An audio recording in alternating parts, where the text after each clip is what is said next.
To call me old-fashioned. It's time to grab your glass, fill it up to the brim, because now it is time for 4 hours for commercial-free bourbon drinking. Oh, still muted? Still muted. Nope, not muted anymore. What's going on, guys? Welcome back to Call Me Old Fashioned, where we talk everything bourbon, whiskey, and of course, old fashions. Today we got a full lineup for you boys. We're going to dive in. We're going to have a good time. So happy Friday. Welcome to the stream. If you haven't already, drop a little like on the stream. Subscribe if you haven't already. We're going to dive into, first, a little warm-up. Kind of go over my thoughts on warming up, things like that. Then we're going to move into some Chattanooga whiskey. This is a single barrel. This is from the Bourbon Barn in Gainesville, Florida. So we're going to crack that one open, give it a little taste test, let you know my thoughts on it. And then, of course, we're going to move into the Mac Daddy, which is going to be the 13th Colony Double Oak, 133.74 proof. That's going to be a little spicy boy. So we're going to dive into that stuff. And then we're going to have Miss Call Me Old Fashioned on the stream to do something that's not so old fashioned. We're going to make some cocktails for the ladies. We'll dive in. We'll dive into that later on when we get it. And then we'll move into more of a hangout stream, kick back, relax. We'll talk some smack, do what we do. But let's go ahead and dive into the first portion, the warm-up. So for me, warming up when you're drinking whiskey, especially if you're going to drink high-proof stuff, to me that's important, right? Because if you just go and you start drinking 133 proof, one, your palate's not acclimated to it, and then two, bro, that's not a good time. You can't go down. You can only go up in proof. If you drink 133 and you go down to 100, it's like you're drinking water, kind of taking all the fun out of it. So I like to move up the board in proof points as we go on through the night, and then once you get a little buzz going, then drink whatever. But to enjoy the whiskey, I like to kind of slowly move up the proof points. So I'm going to start off with Heaven Hills Bottled and Bond. I like to call it Haven Hills. People like to give me shit. Heaven Hill it is tonight. It's one of my go-to bottles whenever I'm just feeling like having a little sip. It's nice classic bourbon notes, right? Nothing crazy, but it's good, right? That's the big thing. You're not going to go drink some budget stuff to start off. You want to have a good night? Let's start off with some Heaven Hill. Let's check the chat before we get too far in. We'll have a good little night. So we have Bourbon Daddy in the chat says, let's go. Pump for this one. Me too. Suka says, I'm ready to drink. I think we all are. Rohan says, what the hell is this? This is a live stream about bourbon, whiskey. Well, welcome. Isaiah says, I guess he's not late this time, or maybe he is. I'm on time today, boys. I'm on time today. He says, new intro. We had somebody make something. Have a little fun with it. Alex in the chat, what's going on? Liz. iRock says, hey, what up, team? Bud Broom, what up? He says, what's going on? Can't wait to hear your takes on the store pick. Me too, bro. A lot of people that I know that picked it up say it's really good. So I've been pumped. I've been saving it for this live stream, but if not, I was already going to crack that thing. Little old fashioned. Cheers, bud. Welcome to the stream. iRock says, funny. I started with Heaven Hill as well. Great minds think alike. Cheers. Bro, there's just something about Heaven Hills that just kind of gets you going for the night. It's nice, easy drink. Not a ton of notes, so you're not like going, what is this one? You're just having a good time. Juan says, driving to get a drink. I don't know if that's how that goes usually, but to each his own. So hopefully he's doing well. Cheers. Hey, cheers. Isaiah says, I tried it before we picked it up. Yeah, you did. You tried to get me to try it before we picked it up. I was donezo. Bro, filming that video, when I picked up the 13th Colony, I was shot. I was barely making it to the door opening. So, you know what I mean? Like, I was just so tired that I was like, just for the love of God, somebody open these doors and let me go home. First time for everything, last time for everything too. I don't know if that one was it though. VD Red says Jesus. Jesus. Am I moving up to the double-double? I may dive into the double-double tonight as well. High Top Sports, little super chat. If you don't know, we have super chats going on. We are monetized. Cranking it in. We got a little thing. It's going to drop little coins in the cup too. But yeah, I'll get to the double oak, or the double oak. The 13th Colony is just a regular double oak, if that's what you're referring to. I keep calling it a double-double too, so don't feel bad. anyways, on top of that, boys, for the late night hangout portion of the stream, I did pick up a Penelope weeded, bro, 95 proof for like $30. This went down in price too at Total Wine. It was like 45, and it just dropped down to like $32.99. It's like $30 to me. I thought that was a steal. I don't know. Maybe I'm crazy. Maybe everybody hates it, and that's why it dropped. But I picked it up because it looks cool. Juan said it's gonna be a beer night, a beer kind of night for me. I get it. Sometimes you gotta take a break from it. Anyway, boys. So, as far as warm-ups go, let me know your thoughts. If you guys are drinking high proof stuff, whether it's Jack Daniel's, 13th Colony, anything like that, are you doing a warm-up just to get the palate acclimated, or are you just diving straight in? These are the questions I have. For me, I do a little warm-up. Or maybe I just like to pregame my drinks. You know what I mean? Maybe I'm the problem. Sano says, bro is a real goddamn man. Hey, it is what it is. Anyways, it's going to take me a second to open up this Chattanooga. Bro, they got googly eyes on it. Kind of cheesy, but also kind of cool at the same time. So I'm going to go ahead and we'll cruise into that part of the stream. We'll highlight it up, and then we can start talking about it. Let me get it open first. Bro, they really got it on here. That's what I was worried about is this wax, bro. It looks like done after the fact. Yeah, there's like tape. What are we doing? Okay, well, I do like that it took the plastic off at once. I'm upset that the googly eyes are donezo. We'll just put this over here. Arik says, got to step it up. If I go straight to the top, it's been a day/week, LOL. I mean, you know how many streams I've done where I've like started with some high proof whiskey and then kind of like flopped, right? Like if you start with high and then I try working down, it just doesn't work for me. Everything is kind of like muted, no punch to it all because your palate's just kind of like fried. Sano says, sell me some. I don't sell anything. I just drink it and I review it and I drink some more. So then, okay, that's just a basic hang tag. I thought I had something important. Juan says, F Total Wine, I went by today and saw they had some E.H. Taylor for $66. I passed on it out of principle. I don't understand the principle. What? That you like spending more money? That's weird. I don't know what to say to that. RMZ says, I feel like a bum tonight. I'm drinking old fashions with benchmark full proof. I'm here for it. That doesn't sound like bum moves. It sounds like a good time.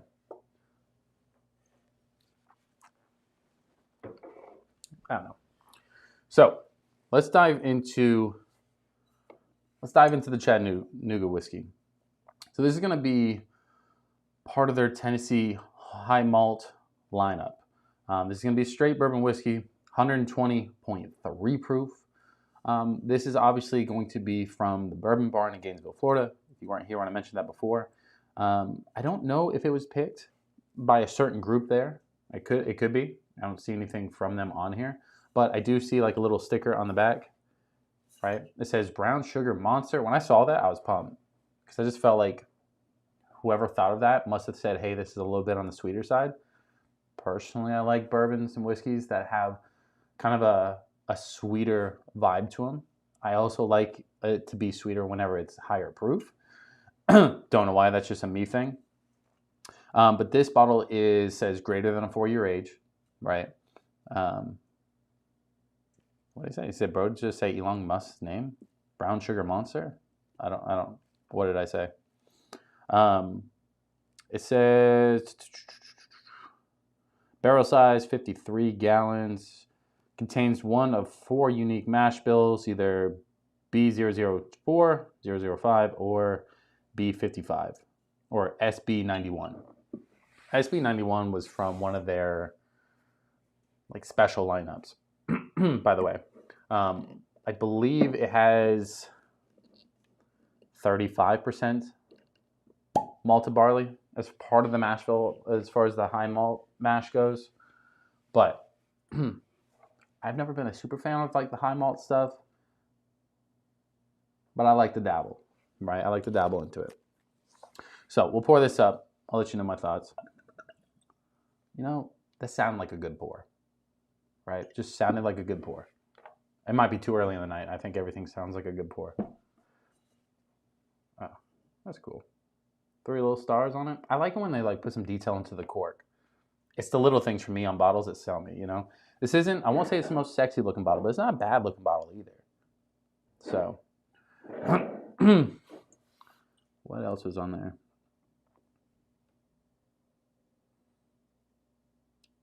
Fermentation. Okay, I don't need to know that. Non-bottled, occasionally captures barrel. Okay, that's a little intense. Anyways, yeah, Hierarch says nothing's wrong with benchmark. Juan says it's gone up by $10 at Total Wine here in Dallas since December. I mean, you said $66, bro. I would pay $66 all day. Buy me 2 and then give them to me. Bud Broom says it was picked by a few guys in Gainesville Bourbon Club and an employee. Hey, we're here for that. Uh-oh, there we go.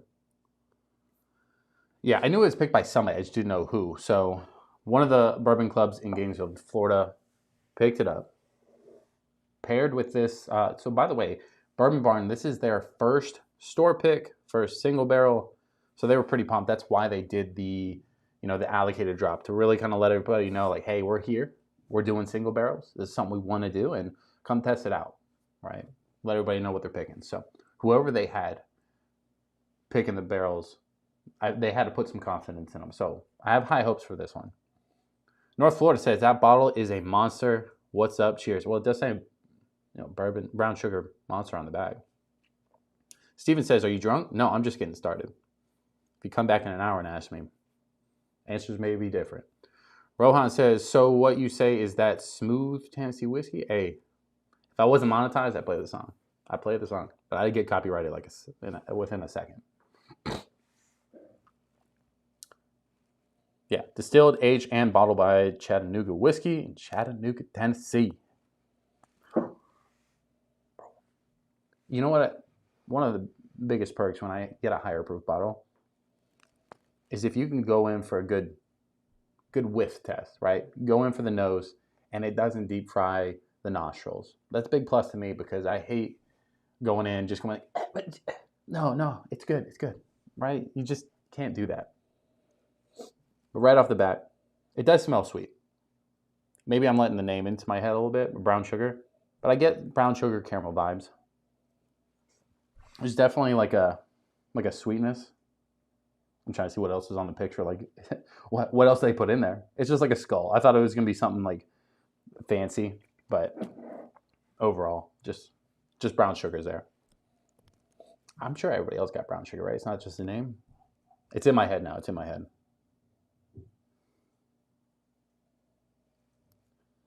Yeah, I mean, I go with brown sugar, touch of vanilla. There's not a ton of vanilla. It's very, very mild.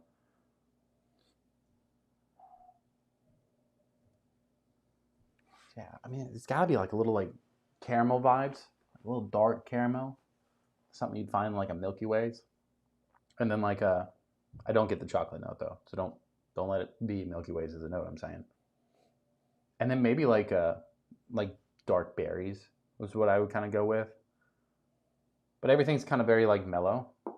Weirdly enough, like the nose, I expected it to be like punch you in the face, but it's just not. That's not it. But I'm okay with that, because I'm expecting it to light my palate up. But I guess we'll see. Cheers. Let's give it a taste.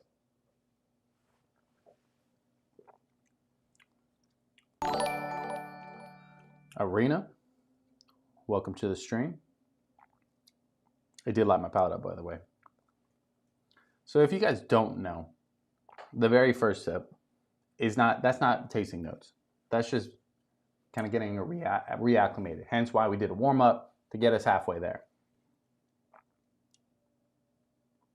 That was kind of weird. But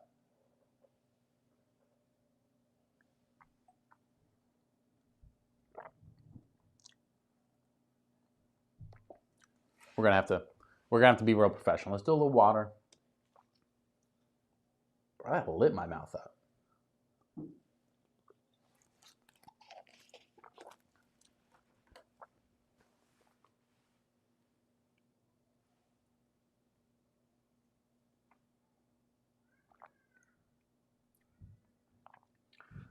That one's money. I like the proof on it though. It's like that. My preferred proof is somewhere between 105 to 115. This being 120, it's definitely drinking at like 120 proof. It's not drinking under, but it's just nice enough to where it's like you can tell there's a lot of flavor there. You're just kind of waiting for it. Let's give it one more go and let's start ripping through some notes. Bearded Zone. Oh, what a great beard in that photo. Chattanooga whiskey is great stuff. This is the first time I've actually ever had Chattanooga whiskey. A couple sips in, I'm not mad at it at all. We'll dissect it a little bit, but so far so good. Now this one is a single barrel too, so this gives me confidence enough, even when it's just first 2 sips, to know that I want to try the other parts of the lineup to see what they're working with. Robert says, "What's your most expensive bottle?" I don't know, I get probably this one if you're talking about like MSRP versus secondary. We haven't even opened it yet. We'll open it here in a minute.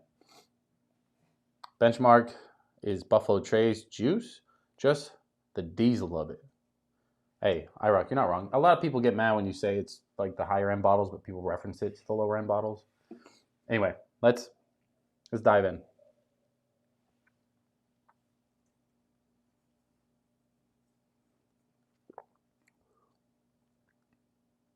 That's really good, first off.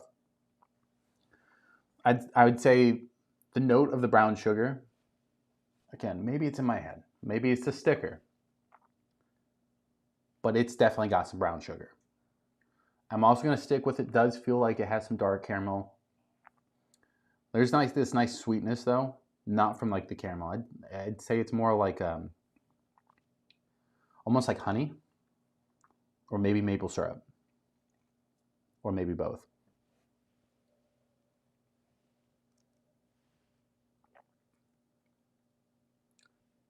Bro, it might be both. Because you get a little bit of that like breakfast feel to it, but it still feels like honey, if that makes sense. I'd say it's got a little bit of oak in there, right? It's not like pow, punch in the face, staves or anything like that, but it feels like it's already got a nice little toast to it. The dark fruit that I was getting before kind of goes away a little bit for me.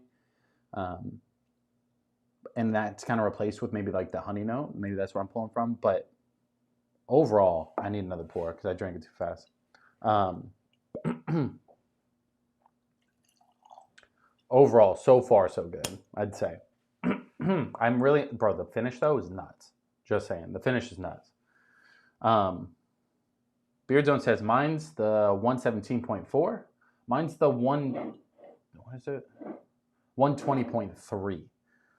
Scott Brown's in the chat. Welcome. He says, I'm drinking Maker's Mark tonight. Not my favorite, but it will do. Hey, what you have is always my favorite. IROC says, or RMZ says, it really isn't that bad at all, especially for mixer. Nothing wrong with that. Arena says, hi, I'm drinking Greg's Nasty Dark. I'm drinking Greg Nasty as Dark. Please save me. I'm fairly dyslexic, but somebody check if I just read that right. Reading that almost gave me a stroke. I understood she's saying, hey, I'm drinking Greg's stuff. It's dark. It's disgusting because she doesn't like dark whiskey. Totally get it. But maybe I read it wrong. Beard Zone says, to me, it has a chocolate note, caramel cola, brown sugar. I don't get a chocolate note. Chocolate note is one of the things that I can pick up like that. So I know this one doesn't have chocolate. That was one of the first tasting notes that I was ever able to pull like prominently out of almost everything. But I will say, when you say cola, I could get down with that. Like the brown sugar and caramel vibes kind of mixing kind of feels like a soda, like an RC cola, not like not Coca-Cola, not Mr. Pibb, like RC cola. Bro, I have a beard here. What the fuck are we doing?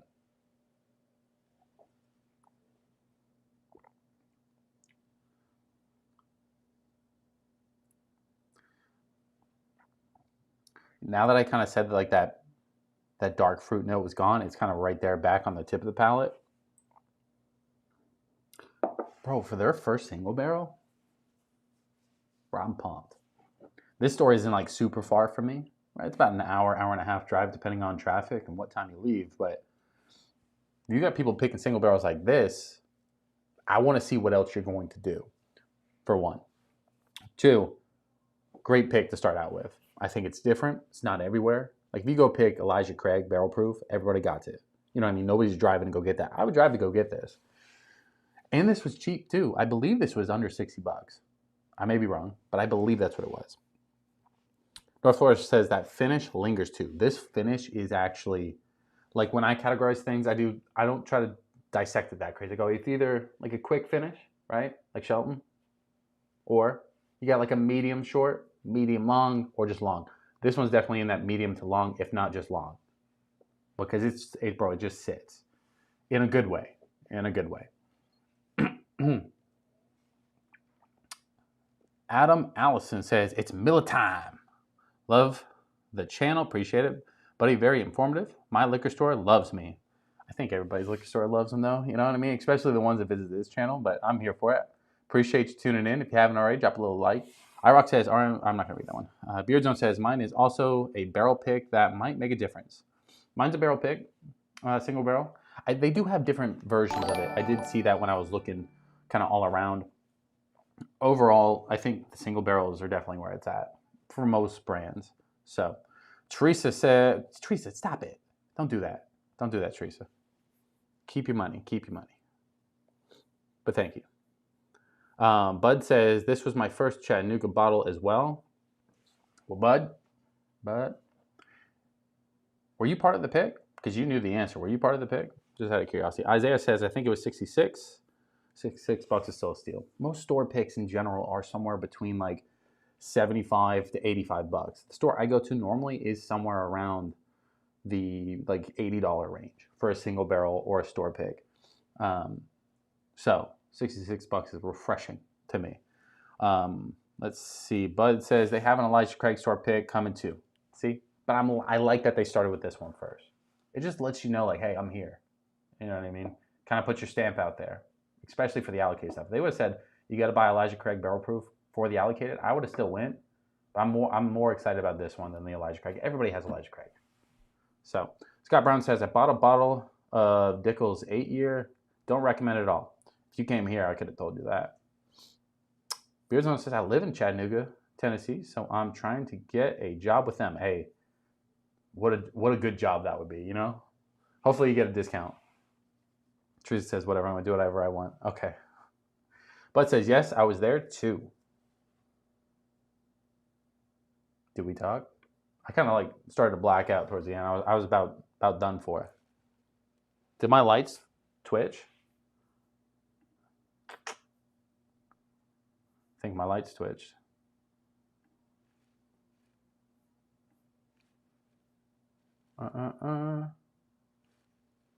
There we go. I think they went back.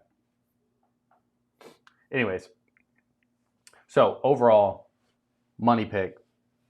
I'm pumped on it. I'm glad I have this. This is a good pour. I don't think a lot of the people that would come over here would drink this, so this is probably just like a me bottle, but I'm okay with that. So we're going to start slow rolling a little bit because we're moving kind of fast. We've only been live 24 minutes. We're already kind of rolling into the main thing. So obviously we're going to dive into the 13th Colony Double Oak Bourbon in just a little bit. Just give me a second. Let me acclimate my damn self. Kyoto? I don't know. I can't read Chinese, so that's what it looks like to me. But whatever that says, thanks for hanging out. Bro, I could say like hot dog for all I know. But Beardzone says, my favorite from Chattanooga is Founders. I'd love to say I know a bunch about them. I don't.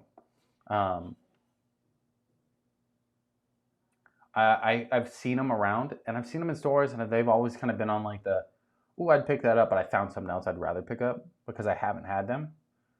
Without really this allocated drop, I probably wouldn't have picked this up. I wouldn't have dived in. Now, I've also never seen a single barrel. So you throw a little single barrel 120 action at me, decent price. This would eventually hit my shopping cart. But the high malt part is kind of what pushes me away. I don't get the high malt part while I'm drinking it. You could tell me that afterwards, I wouldn't have guessed it. I'd say this is Tennessee whiskey. You can get that. It's thinner. It reminds me of like the consistency of Jack Daniels, if that makes sense, right? Especially like my single barrel, it's around the same proof. So, man, that was so fucking good.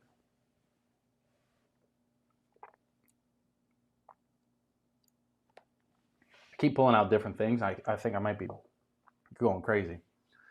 Bud said we did talk for a little. I was 8th or 9th in line. Were you like one of the Buffalo Bill fans guys? Or were you next to North Florida? Because I know he was like 8th. Oh, he said, Bud was next to me in line. Had a great combo. Got to try some great juice. Thanks, Bud. I did pick up Eagle Rare yesterday. North Florida is starting to build a little collection, boys. We've turned them over. iRock says, now I need to find Chattanooga. iRock, I got a sample for you. What's up? Jay Wood says, how was the Magnus cigar blend? It took a second for the rest to get up there. Or how is? I don't have that one currently. I did have a pour of somebody's of the Magnus. It was okay. Like, I think it has a little bit more hyped up, and I like cigar blend stuff because I do love to dabble in the cigars. It just wasn't anything that I care to pick up. Like, it wasn't bad. So if you go spend your money on it, by all means, but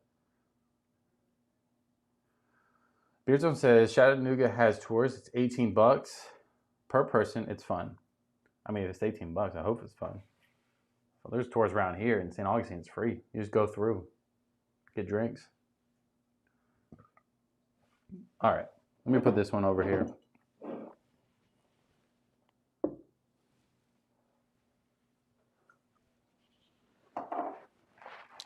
Let's get fresh Glen, and let's open up this the 13th Colony Double Oak.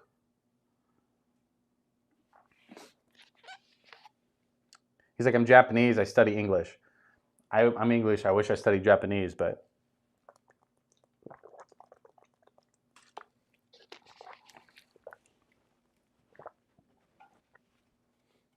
all right. Not all right. Give me a second.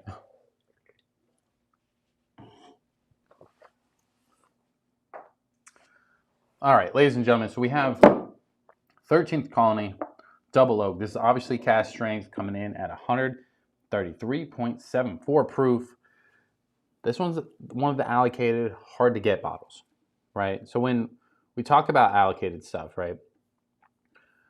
As much as I'd love to say, hey, go pick this up. Oh, I recommend it. This isn't one of those bottles. This is more of like you can live vicariously a little bit, right? If you find it and you can get it for a decent price, by all means. I don't even, like the hype alone makes you want to pick it up for a decent price, right? But when I talk about it, it's not to say, hey, go rush and spend your life savings on a bottle like this. MSRP, 150 to $200-ish. And then you have secondary, which is like 900 to like $2,000. Boo Dragon says, I'm gonna eat that up. You couldn't handle it. Isaiah says, don't forget to record the intro for the short. I'm gonna shoot the short different. We're not set up for shorts, but I appreciate the reminder. Let's see. Anyways, so what I was just kind of referring to was like, hey, like a secondary. I wouldn't pay secondary for almost anything, especially not to this extreme. But every year, 13th Colony releases their Double Oak, right? Now, right now, you can go onto the website right now, and they have a email thing that you kind of enter in to win the opportunity to buy the 2025 version. After the stream, I'll link that in here, so that way you can watch it, or you can go enter in as well if you want to. I'll also put it in the description when we drop the review on Monday. Obviously, I have not filmed that yet, but we will. And that will be out Monday. So, they do it every year. It's super limited runs, though, right? They're never having a boatload, but it does go nationwide, right? There was one at Total Wine by me. They sold out within 10 seconds. You know, they usually don't sit. Most of the time you have to use points or something like that, or have friends in high places to be able to get a bottle. Now, this one in particular came from the Bourbon Barn, right? I'm just going to reiterate the story for anybody that doesn't know. If you want to, you can go watch the full video on the channel. But basically, last Friday, we went live. Towards the end, North Florida Bear said, hey, there's a bourbon drop at the Bourbon Barn, Gainesville, Florida. He's like, you should go. They got some good stuff. Then he went to bed. And he said he was going to be first in line too, by the way. But he wasn't first in line. I wasn't first in line. Drove up there, met up with some people, hung out, had some drinks, had some pours. It was fun until I got tired. But I was first in line. And they had one of these available. Obviously, this is what I was going for the whole time. Like, that's one of the main reasons why I even went. Now, they did have a Russell's 15. Tempted me. They had some other cool stuff, too. But, like, I knew I wouldn't have the opportunity to buy this one in particular for MSRP again. So I went with this one. Now, I will preference, if you go to their store, they'll enter you into a raffle to win their last bottle of the 13th Colony Double Oak. You got to buy the single barrel for it, though, along with they're raffling off a Russell's 15 as well. So if you're in that area, go back, buy a single barrel, get another ticket. But that's up to you. Hey, if that's not a good sign, I don't know what is. I'm just saying. It's a synthetic cork, though. That's -1 point. Scott Brown says, I bought my first Blanton's recently. Hey, congrats on getting a bottle if you've been at least looking for it. But when it comes to this bottle in particular, I mean, overall, I love double oaks. We've been kind of hitting it hard with the double oaks, though. With the Woodford's double. We picked up something else. I can't even remember what it is now. But then this one is like dark as oil, right? This has been in the car 7 months past the time you're supposed to change your oil, and this is what gets dumped in. You know what I mean? Like, it's dark, way darker than the other stuff I have in here. Let me make sure we're good on this Glen. All right, let's dial up a pour. Oh God, bro, look at that fucking shit. Can you guys see this? Can you see it? It doesn't even look that dark on camera. I wish it could, like, I just show you real quick. This is as best as we got. But it is motor oil dark. So I will say, when we did the 13th Colony, just the regular Southern, what is it called? The Southern Straight Bourbon whiskey. One of the biggest notes on there was like leather shoe, right? I even asked the wife, she picked it up. It's like cracking open a brand new shoe. This one is at least tamed down. But I know it's still a little there. You could just tell. It's like the heel. You know what I mean? It's like the laces. I had a little bit of that energy drink. Let's throw some water on the palate first, and then we'll dive in.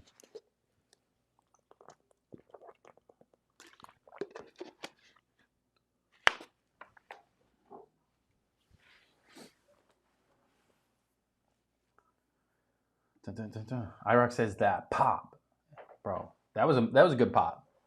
Top 5 pop for sure on the cork.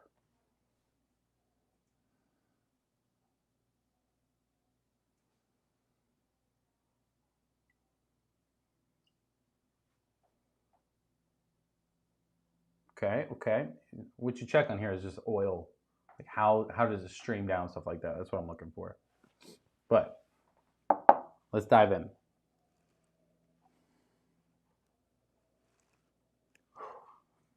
Again, this is another one too. High proof, but doesn't deep fry your nose. I'm a big fan of that. That kind of adds to the experience overall of like, hey, we're here. But for 133, let's just call it 134 proof, right? To make it easy. More than halfway there. I think it's fair. For like 134 proof, it doesn't just deep fry your nose. That is definitely a leather note on here, though. A little leather, a little tobacco as well.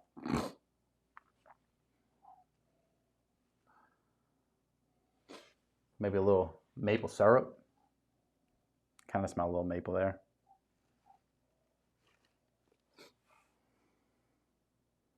I mean, that leather note kind of covers it. but it's like sweet leather. The other one was like fresh, dry, out the box, boot. This one's like a little bit more like sexified leather, if that makes sense, right?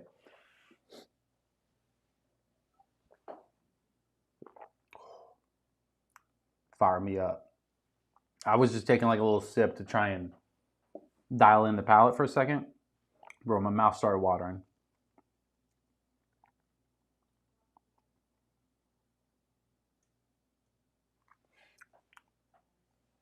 All right, let's go on number 2 real quick.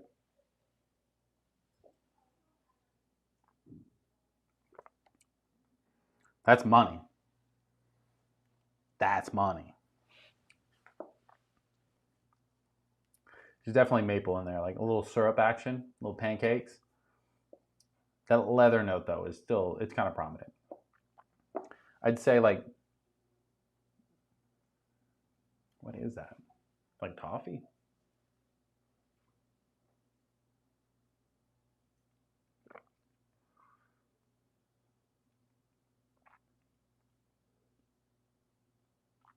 Okay. Kind of reminds me of a little toffee. I did just get done watching Hell's Kitchen, so I would categorize it under like the toffee pudding, right? That you get at Hell's Kitchen. Just saying, not trying to like give it like a little extra flair to the taste. No, I'm just saying that's what I'm thinking of. That's what I'm getting in the nose or getting on the palate as far as like in from the brain. But I will say like a little maple syrup action for like some sweetness, some tobacco, some leather. There's like the oak impact though is fairly prominent. I'd say for like a double oak, this is probably one of the more, I wouldn't say harsher one, but definitely harsher, right? High Top Sports tip $20. High Top, what are you doing, bro? What are we doing? Appreciate it. He says, what's better, the 13th or the double oak from Woodford's? I'll have to pull the Woodford's double down to compare it, but it really is going to depend on how the night is feeling. For all sake, I'm probably going to say it's safe to say the Woodford's double to me, but that's just me. But I really love the proof of this. So like they are 2 different bottles with pros and cons on both. The finish on this though is nuts. It just sits. It's kind of like the other one. This one's definitely on the, I'd easily be able to say on the long side. But when it's come to the tasting notes vibe, like when you look at like Woodford's, for example, like the double oak, double, the oak part is like sweet and still kind of light. This one is like deep oak, right? I'm not going to say harsh, but like bitter oak, right? Which kind of keeps it tame from being overly sweet from things like maple syrup and probably brown sugar. But that leather note also kind of keeps it into like that more rugged, manly vibes feeling. A little tobacco as well.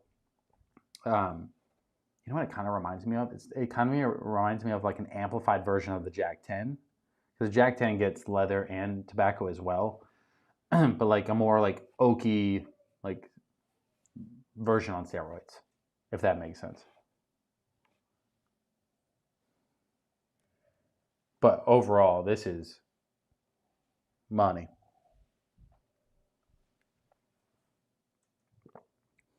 I was expecting to kind of get like, maybe I'm being like pretentious or bougie in a sense. Like I was expecting a little more.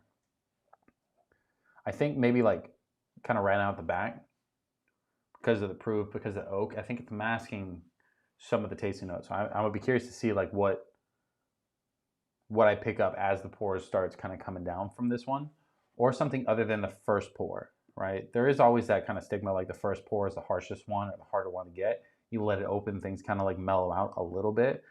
I think if you let it mellow out as far as the that initial oak and initial leather note, it probably will tame down fairly well.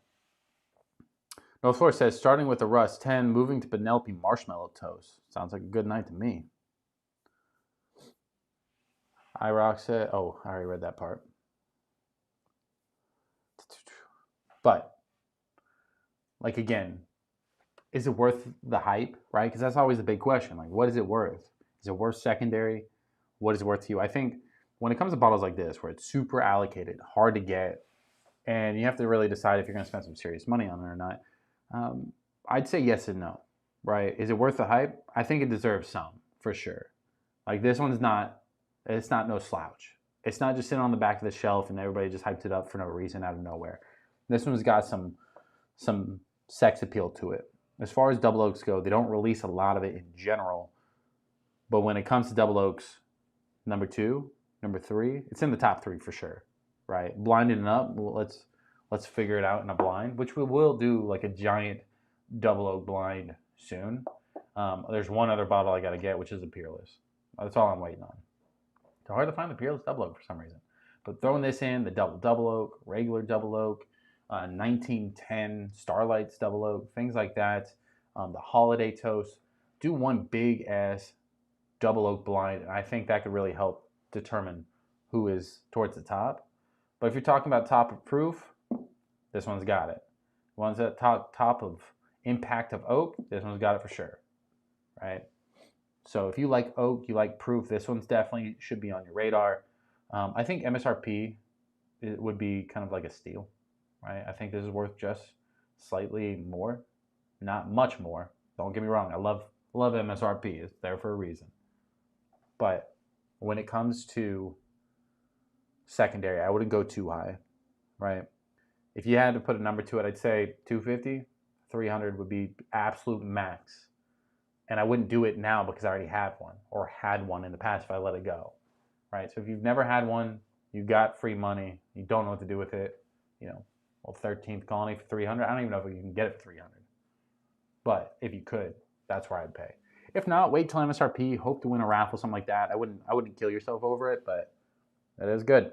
Now, I do think we'll preference this with, once we do hit, let's say 2,500 subscribers, we'll do a giveaway. We'll do 2 samples. We'll do one of these, one of the double oak as well. And then that way you guys can get a little attempt to be able to win it as well. Obviously, I'm not going to pour the whole bottle into samples, but we'll do like 1 or 2 of those, like little packs, mail them out to you guys for a giveaway. But obviously, we got to hit like 2,500 subs. So if you haven't already, drop a little sub, drop a little like. It does help us grow out to others as well. Real quick, in the chat, I don't see any of the OGs. Obviously, North Florida's in here. Alex is in here. IROC's in here. Where's Tux? Where's Mr. Lopez? Where's everybody at? What happened? We didn't get the notifications today? We do have Miss Call Me Old Fashioned coming on here soon. We're going to do a cocktail. That one's a fun one. This is for the ladies, for Valentine's. Guys, I can't stress enough. Take fucking notes. You know what I mean? Take notes. I'm going to throw a little shade in Discord.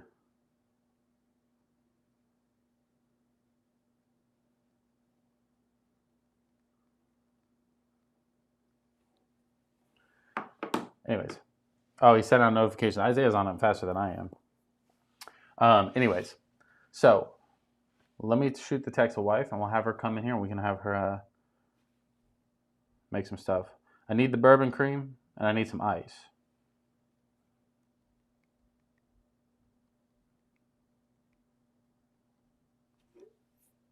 So, we'll wait for her on all that stuff.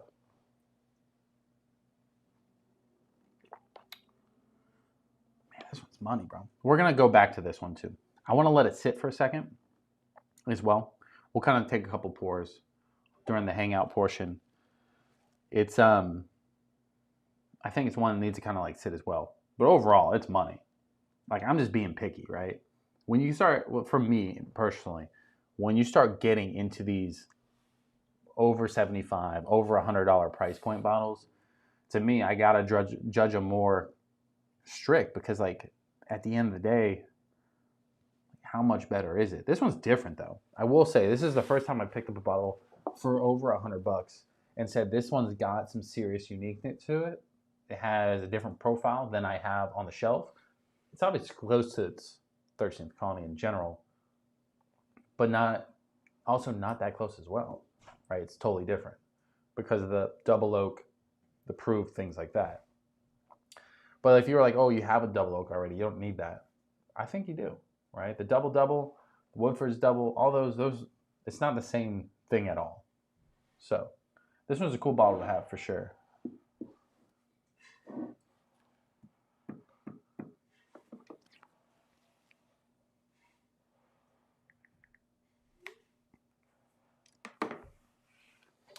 Irox says, let me go see what this dude's doing.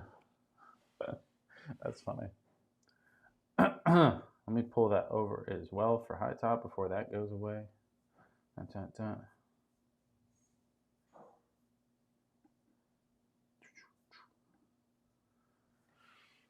Anyways, so she's taking a hot minute. I did say, like, hey, once it's time to go, it's time to go. But she's out there dilly-dallying now. Let me clear this off for her. We'll get back to this bottle towards the end as well. But it's 95 proof. That's the only issue why I didn't want to end with that one. Because I was like, you know what? Might be a little too much. Might be a little too much. We'll leave this up here for now.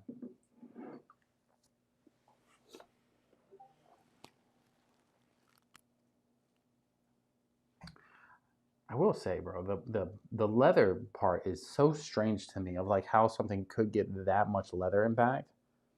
I will say, like, who's it not for? Like, if you hate leather, you hate tobacco notes, right? This isn't for you, by far. I'm gonna pull up the other 13th colony. I can hear it coming, but I would say the other 13th colony on the weaker side, higher. Do you need help?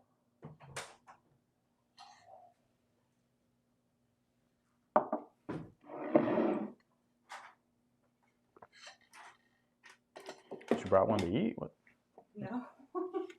I don't need one. All right, I'm gonna slide this over. So we gotta pull up that portion. So we're gonna do Miss Call Me Old Fashioned, not so old fashioned cocktail. Simply because she doesn't like whiskey. We can't convince her. So we have to give in at some point. Now, there's a chair right there. Yeah, just slide the chair over. So, guys, listen up, right? I shouldn't have to be the one to tell you, but I will be the one to tell you all of that stuff. All of it. Right? Camera view. Right? Camera view. I got you. Right? Camera view. Oh, I got it. I'm new. So, when it comes to Valentine's Day, you got to make a special cocktail. You can't just be dicking around going, hey, baby, you want to fuck a Bud Light? Who was it? Said it's Miller time earlier? You can't be doing that. That's not how that works. What are you going to do? Make her a vodka cranberry? Hope to get lucky? Not going to happen, right? I don't know why you're laughing. You can speak facts to that. But when it comes to making her a good cocktail, you want to go something fairly, you ain't got to break the bank, right? But you got to spend a couple extra bucks and buy something other than bourbon or something other than whiskey. And I think I'm going to knock everything over on this table before we get done with this. But we're going to get there. You're going to have to slide over just a hair. I'm going to widen the camera.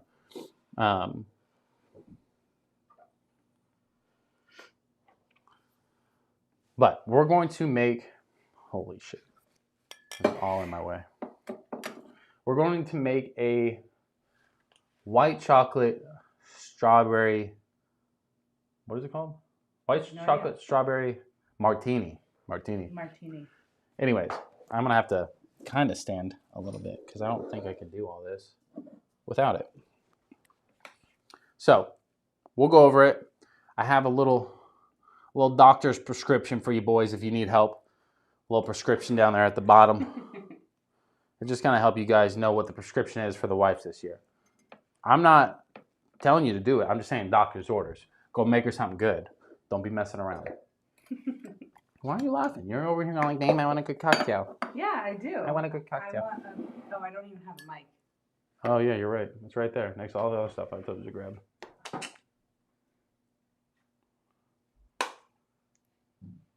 What? I'm just looking where I'm going to put it.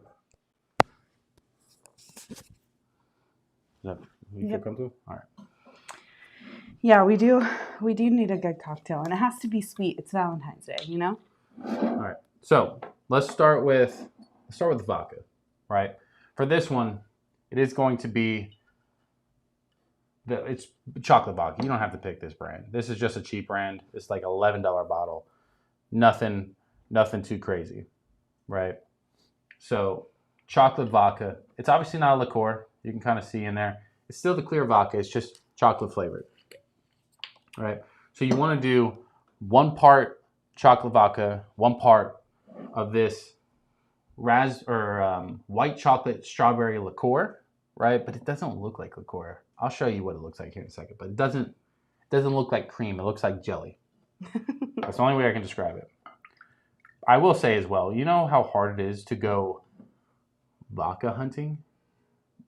Right? Who the hell is doing that? Me? No, nobody's doing that. That's why Total Wine doesn't even know where to put it. They're just throwing it randomly on shelves. Whiskey's dialed in, bro. We got 1 aisle here for bourbon, 1 aisle here for whiskey. You got scotch in the corner. You got Japanese over here.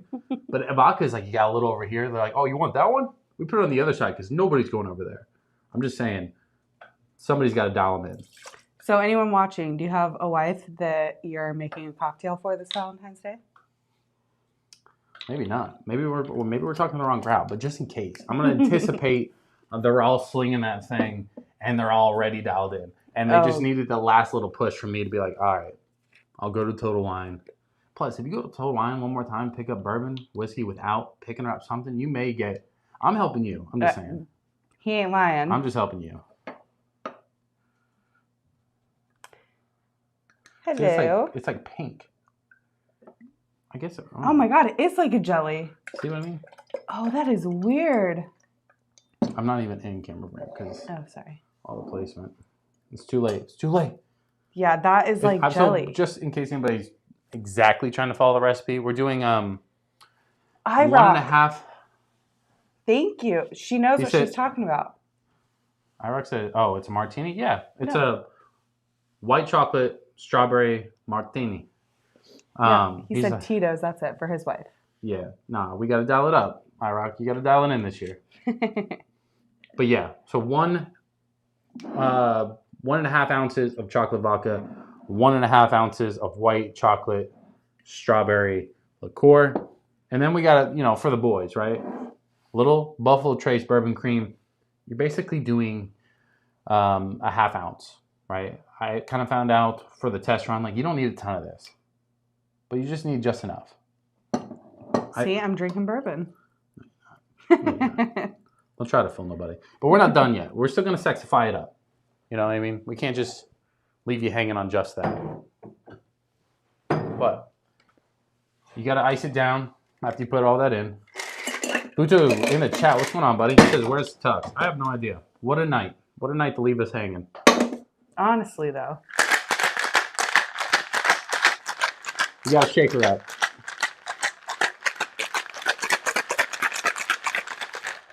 All over the wall. That's what we get for drinking vodka, right? And you grab yourself. This is a pickup too. You got to buy her a martini glass. Don't let her drink out of a whiskey glass and feel like she's not part of it. You got to get her a glass. The girlier, the better. She's smiling because she knows. Mm-hmm. Buddha says, this Miss Call Me Old Fashioned? Yes, it's Miss Call Me Old Fashioned. That's why her logo is highlighted right now. But it's also, we're doing a segment called Not Old Fashions, or Miss Call Me Not Old Fashioned. And we're doing something other than bourbon and whiskey for the ladies for Valentine's Day. So, anyway, you're going to strain it into the glass. All right. Wow. I know. It's like I'm a bartender or something, He might just, She said you just might, She's not even be able to walk out of here after this one. So then you want to add in this, right? Again, Valentine's Day for the ladies. Spice it up, right? If you could bring sprinkles into it, you'd bring sprinkles in it. Don't do that, though. And then we're going to shake this up, and we're going to do whip shots. What is this, Cardi B's? Yeah, I was going to say it's Cardi B's. Vodka-infused whipped cream, right? I bought the little one because we're never going to use this. You never know. If this drink is good enough, we might be using it later. I'm Just kidding. put a little bit on top. Shake yours properly. I apparently didn't shake it enough. Then you want to take a strawberry. Not that strawberry. You want to cut the top off. Cut a slice in it. Make it frilly for the ladies, right? That's a big ass strawberry. You grab the strawberry. I can't help you with that. I can't help with the strawberries we have. All right, and there you go. Why'd I put it on? No, you shouldn't have cut the top off. I didn't want you to eat the top. Okay. All right. There we go. All right. Give her a taste test. Let me know what you're thinking.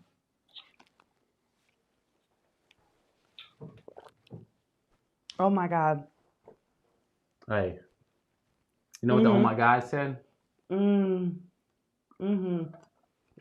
That's good. Sounds like Valentine's Day. Wow. I'm just saying. Wow, that is delicious. You want to try it? Yeah, unfortunately. Oh my God, that is so good. Wait. I didn't miss any joke. I just don't like vodka, bro. He said that glass is going to fall over with the strawberry. It is. It might. Here, you got it. I don't need a strawberry. I'm good. No. I'm only wanting a sip, and I'm not going to even like it, really. And if I do, it's not like I want vodka. Ooh, that's zesty. This is why he's a bourbon channel. This is super good. I mean, it is good, like for a dessert. Wow. But for sure, that's definitely like dessert, one and done. Like you're not slamming those all night. But it definitely feels like it's strong, but it's good. Yeah. I mean, to me, I would probably maybe say like a little bit more vodka, but I don't know. Boys, no. This is perfect. What's the proof on that? Is it 133? No, this is perfect. This is delicious. Anyway, let me check the chat real quick. Teresa says, listen, she's better than her mother. At least she's drinking something. Sure. I won't say any jokes right now. He wants to. Butcher says 100 proof for Old Forester Rye with Aztec chocolate bitters and agave syrup. That's not a bad old fashioned. I'm here for that. I went over how to make the ladies an old fashioned. I told you how to get her into bourbon. I'm just saying if it doesn't work and all else fails, we got to spice it up, right? You can't be slacking on Valentine's Day. I tried to tell you. I tried to warn you. Don't come back here February 15th going, oh, got me old fashioned. Oh my God, you're not going to believe this. I warned you. You know what I mean? Butcher says, do get a Boston shaker. Cobbler shaker limits you. I don't. How often am I going to shake my whiskey neat? You know what I mean? Like, I got whatever basic thing came with the spoon I wanted. Arena says, Miss Call Me Old Fashioned Hard Eyes. Butcher says, whipped. Very nice. Isaiah says, I think. I already read that. Butcher said, whoa. Isaiah says, wait, is that vodka whipped cream? Yeah. Bro, you missed it. So for fall, we had the, what was it? The pumpkin spiced whipped cream. It was okay. The vanilla is definitely better. And I don't 100%. I don't even like that kind of stuff. They have a mocha one. Thought about dabbling into that, but like I already felt like it was too chocolatey. Like let's throw in some vanilla. But it's dialed in, right? For sure. I'm not a vodka drinker, but I think that would be a decent cocktail to like have one of to kind of cap the night off. Irok says that's what you get. For me, whatever. Rhea says I want one. We don't have enough bourbon cream. I literally didn't buy another bottle because I was like, there's no way this makes it too far. Like we got maybe 1 or 2 drinks left, but you'll end up drinking that. Omar R.R. says, have you ever heard of or had Doc Holliday cocktail? I have not. I've heard of it, but I have not had one. Isaiah says, I literally have that. Didn't realize it was vodka. Which one? The vodka. Oh yeah. He's like, I have the big container. I didn't know it was made a mini one. Yeah, I mean, the last time we bought one, it kind of went bad, right? Because we just are not going to use whipped cream vodka Shots. that often. It's called whip shots. Yeah, it's called whip shots. A little vodka infused. It says ultra premium vodka with natural and artificial flavors. I don't think natural and artificial go together. It's whipped cream. You know what I mean? Like if They put natural. If you're counting calories on the whipped cream part, I don't know what to do.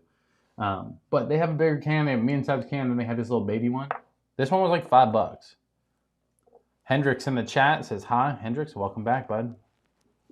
Teresa said, would I like it best? She would. It's a dessert. It's a dessert with a little splash. Yeah. A little spice. Yeah. This isn't like an alcoholic drink. Now, what you should do. And it's Miss Call Me Old Fashioned. I know. Hold on. Like this. Well, I guess that's as good as we're getting, huh? You're supposed to. It might be out already. Oh, All right, wow. you're supposed to take a bite. Oh, God, yeah. Is it good? Or Oh, my God, yeah. Okay, yeah. I don't even understand your reaction. No, like, it literally tastes like whipped cream on a fucking strawberry. That's exactly what it is. Except it's vodka infused. I will say the downside of this little can is it doesn't shake well. You know what I mean? Like you got to really shake the hell out of that thing to get it to be like whipped version. I'm not a big fan of that. Ricky says, "Oh, guy, yo, guys." Well, we see he started early. Ricky, welcome. I started early too. Ricky, welcome to the stream. Happy Friday. Glad to have you. If you haven't already, drop a little like on the stream. Subscribe if you haven't already. Bria says, whip shots on everything. Everything. Sean or Hendrick says, not sure what, bud. We had a little bit of bourbon, had a little bit of whiskey. I had 2 bourbons. Then we moved into Miss Call Me Old Fashions. You know, heads up for the boys on the Valentine's Day drinks. You got to let them know. That's all, right? Yeah. I'm here as a public service announcement. I'm making sure you guys know. If IROC's wife drinks Tito's, she would absolutely love this. So you can make different versions of this drink by far. You don't have to get chocolate vodka, but I would suggest this. This is what's making the drink right here. They have different versions. They have mint chocolate chip. They have raspberry. I missed out on the raspberry. This whole thing was supposed to be a raspberry thing. They sold out. But the strawberry is just as good. They have a caramel one. They have a couple other ones. But I think having a couple of those, if she liked martinis and she wanted her versions of martinis to be desserts most of the time, as like a little spice up, those are good bottles. I'm down for this. I'm going to try this straight up, actually. Do I have a shot glass? Do I have anything other than bourbon in here? Just, you have cups right there. No, I'm not using my Glen. Oh. Blasphemy, bro. I'll be canceled off the internet for that one. I don't have normal shot glasses, boys, but I just want to try like a little of just this. That way I can also show you. God, it's literally like jelly. It's like pink jelly. That is wild. It's almost like a syrup. Like, definitely probably should be in the fridge. Oh, really? Yeah. No, maybe the vodka is what makes that, because that's good. Wait, give it a second. Let it sit for a second. The strawberry kicks in like after. It's good, but it's super thick. I mean. Yeah, I don't think it's meant to be drank like this. I mean, it's good though. It's really good. But it's decent. I think it's definitely a mixture by far. But Isaiah. Did she just call it Glen a cup? I plead the 5th, boys. Ricky says, hi, what's up? It's my birthday. Ricky, well, happy birthday. I don't know how old you are, but I'm glad you made it to this one. Hopefully you make it to the next one. Teresa says, like a puree? Yeah. Yes, perfect, yeah. Bria says, jelly shot? Yeah, it's like a puree. But like chocolate strawberry puree mixed with like 1.5 pounds of sugar. Yeah. Sure. Alcohol by volume about 15%. I don't know. I know the raspberry one would have been just that much better, but that's good though. It's really good. It's good. So we have a couple of more cocktails for her to make, but we're going to save those to next time. Now we're going to move into more of a hangout vibes, right? Kind of just kick back, relax. The drinking professional version is done. So we're going to hang out. We made it to an hour. Professional version made it to an hour. Professional. Kid show. But we still have some things to go over. We have the Double Oak to go revisit, because I think that needs a revisit. We got the Penelope Weeded we got to crack into. And a bottle of water that I'm going to down here in a minute. Isaiah said, am I crazy for thinking that would be good on ice cream? Maybe with some of that whipped cream too. Bro, yeah. Put it in a tall like highball glass. Oh yeah. Just like take out the whipped cream vodka, add like a scoop of like Breyer's vanilla ice cream, like a vanilla bean. Money. Super good. Dial me in, Isaiah. Yeah, no, that would be really good. And like they have alcohol ice cream, right? Like that with that. No, we're going too far. Alcohol ice cream is expensive in general. No reason to pour alcohol on top of it and waste it because it's not like enough. It's more for flavor. So I would just get like the Breyers is about as expensive I would get for ice cream to put alcohol on top. Like you're not gonna go get no Haagen-Dazs, put alcohol on it. You're gonna get that just by itself. Yeah, true. I drank a lot of water right then. I was dying. Isaiah said that. Ricky said big 30. Welcome to the club, bud. Tomorrow your back's gonna hurt, your knees gonna hurt, your head's gonna hurt, your fingers are gonna hurt. You're dead. This is it. This is the end. Welcome to it. You're laughing. Wait till you hit it. Good thing I don't have to worry about that for a few years. Bria says, definitely agree with the whipped on ice cream. I mean, you could. I just feel like we're putting too much. You know what I mean? We're just doing too much to try and make a drink good. We want to accent what's good, what's not. Isaiah says, alcohol ice cream is not that good. I like it. I like the alcohol ice cream. They had a White Russian one. So we went to Hard Rock in Tampa. And they have like this whole alcoholic ice cream bar. And they had the White Russian one. Ugh, that one's money. It's just pricey.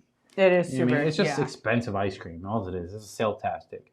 You're not getting buzzed. You're not getting drunk off that stuff by any means. It's more for flavor. Yeah. But it was a nice little quiet place to kind of sit back, hang out, have some ice cream instead of like be in the gambling area. That's why it was a good time. Reno says, I like root beer floats, but opposite. You know what a lot of people tell me to make on here that I have not made is root beer float made with the Buffalo Trace bourbon cream. This is actually a recipe from Buffalo Trace because they make their own root beer. But their own root beer is like $30 a bottle. It's crazy. Like, I'm not buying that. I'm not buying $30 root beer. No beer, just root beer. Just root. Not buying it.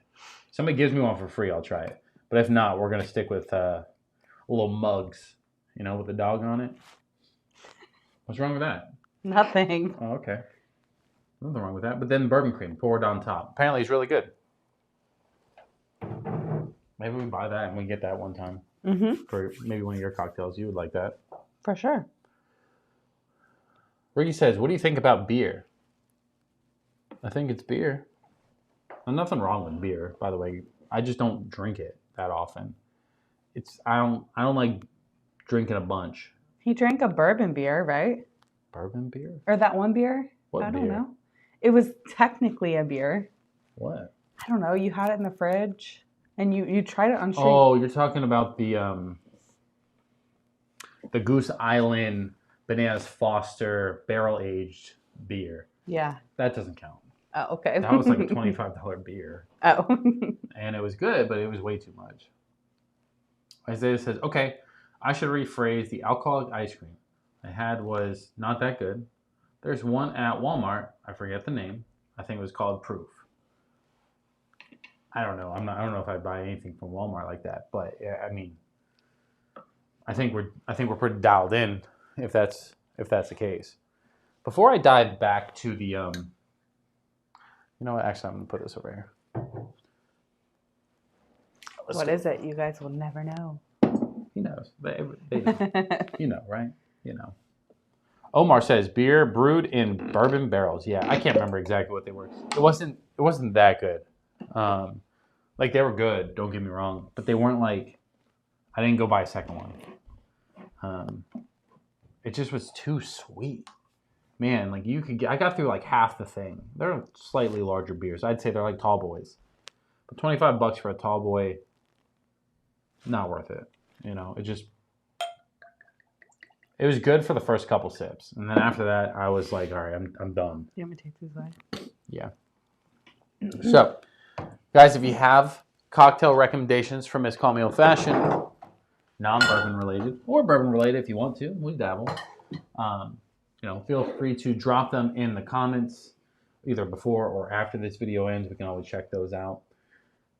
We have one dialed in for next week, if she wants to come back. No, I'm excited about that one. Yeah, I think the one next week's going to be better than this one. I'm not even going to tell him. But I know I'm going to like it more next week. A salted caramel crown white Russian. We've had that. You've had that. with Sheldon and them. Remember when it first came out? This was years ago. When it first came out, and it was Christmas. Oh, I remember? think, yeah. Yeah, it was like one of the first like fancy cocktails that we made. But we can always revisit that. We don't have to always make it like creamy. Like that's not always has to be a thing. That was just we're feeling the Valentine's vibes. A little He's trying to get strawberry, lucky. a little cream, a little vodka because that's all she fucking drinks. You know what I mean? Where's my bottle? Did I pour it and put it back? What am I doing? Yeah, you did, but it's because that was already here. Anyways, now we got the 13th Colony double oak back up.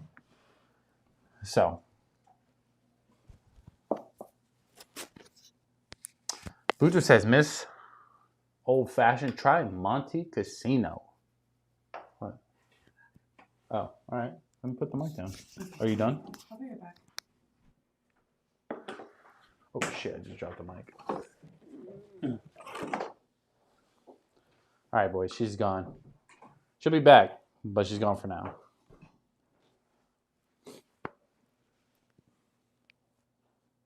Try a final ward.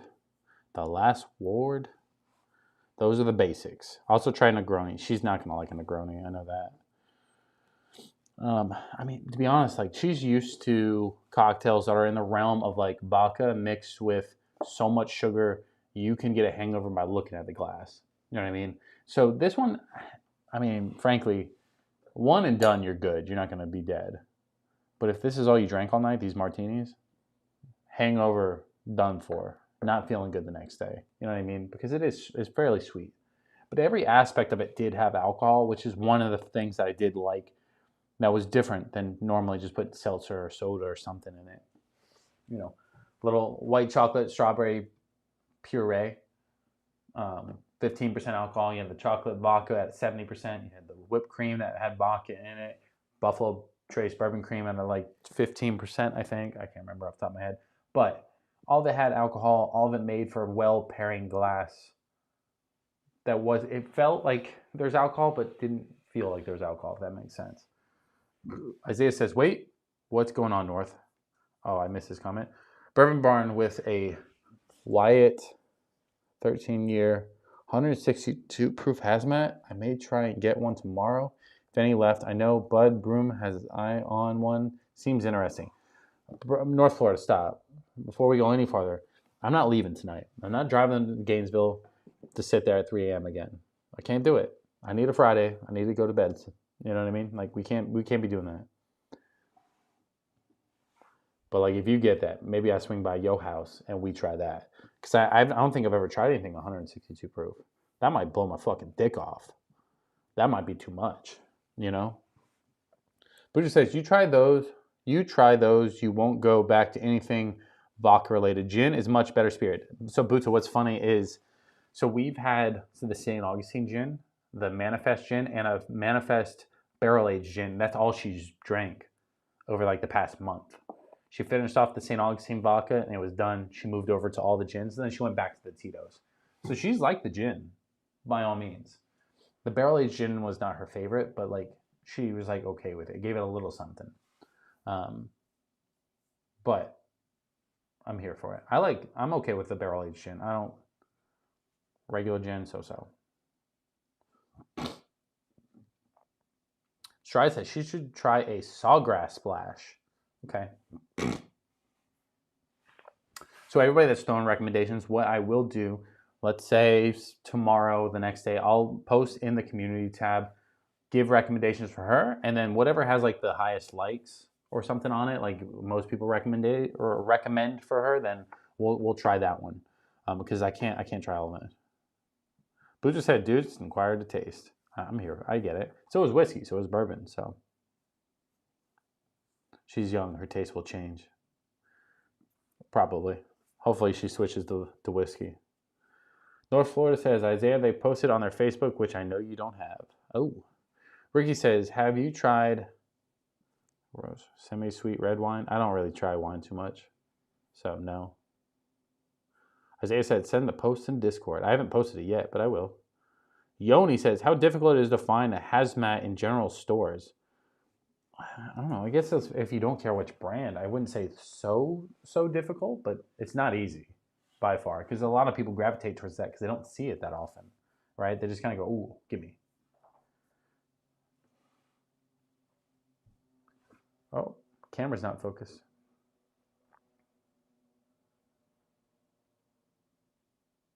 Did it? What happened? What happened to it?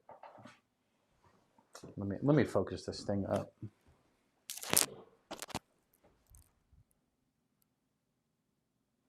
There we go.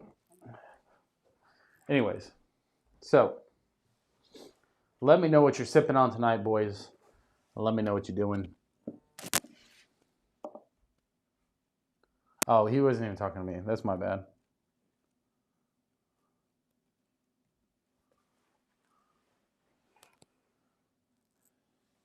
Samir C says, like Sazerac? Like Sazerac. I don't know what you're referring to. I'm now out of this conversation, apparently. Did anybody get a hold of Tux? Did he, like, go to McDonald's or something? Like, what happened?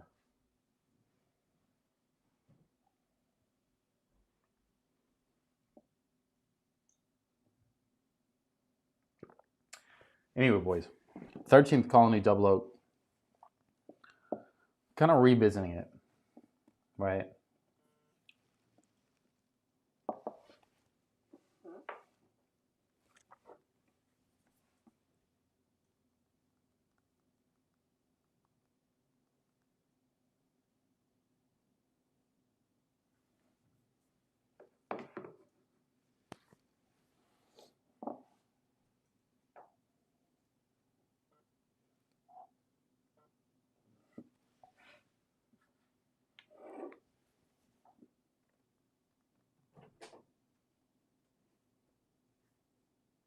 You're good. You don't have to come back. That's fine.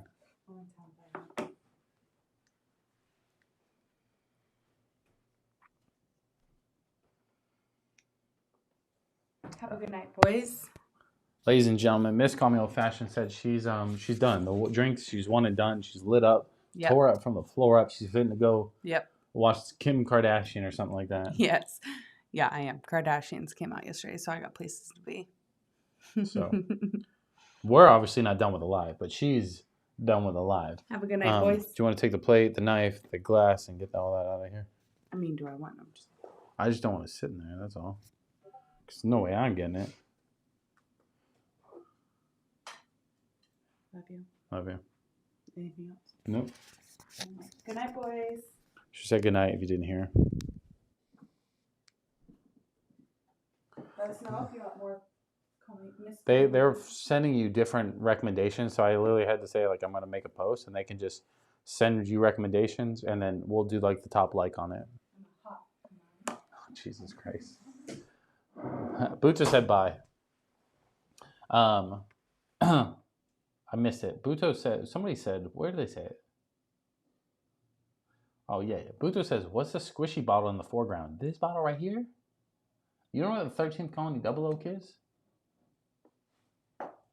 Unless we're talking about, foreground. I like how you used the foreground, though. That was good.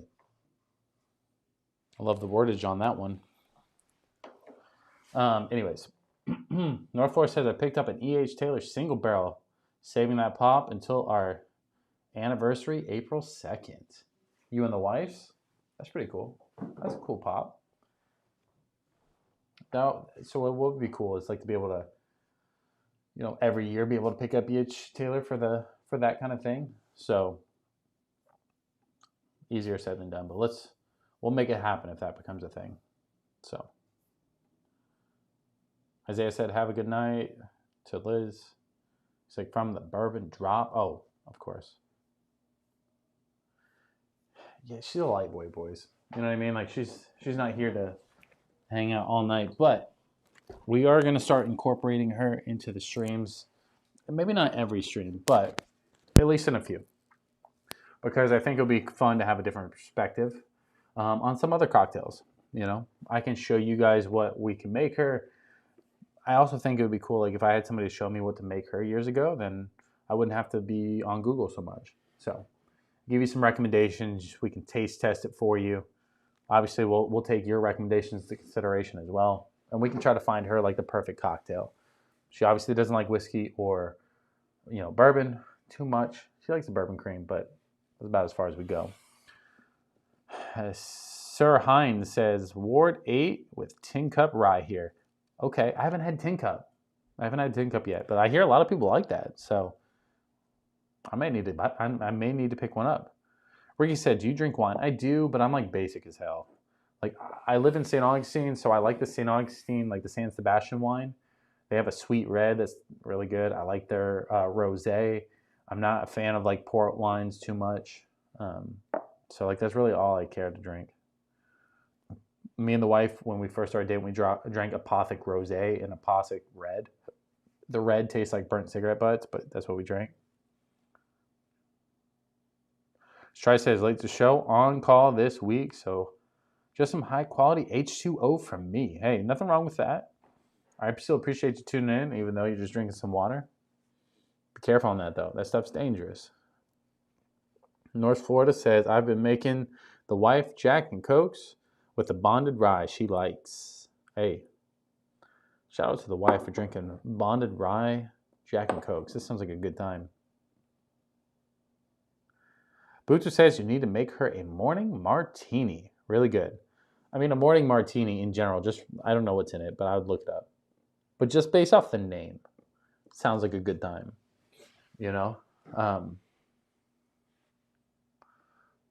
Sir Hines says, what's your go-to spirit forward cocktail? Bro, it's in the name. Call me old-fashioned. That's all of the cocktails that I personally like to drink. I like an old-fashioned. I'm on the hunt to always find the best old-fashioned in general. It's just a fancy way to drink a shot, or a pour in some people's cases. The wife likes other stuff. That's what we just got done doing. We just got done with, her version of the stream, or her portion of the stream, where we made her cocktails. We made her a white chocolate strawberry martini for Valentine's Day. Big hit, so.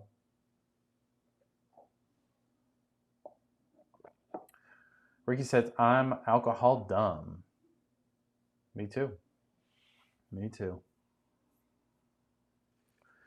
By the way, boys, I couldn't pay attention to the lights, but every time somebody subscribes to the channel, super chats, new members, the lights change. So I thought that was pretty cool. That's like a nerd fact for the night that I was able to do.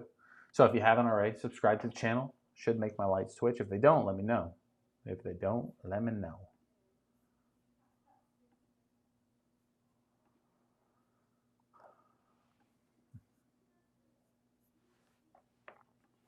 Let me do one thing real quick. Dun, dun, dun, dun.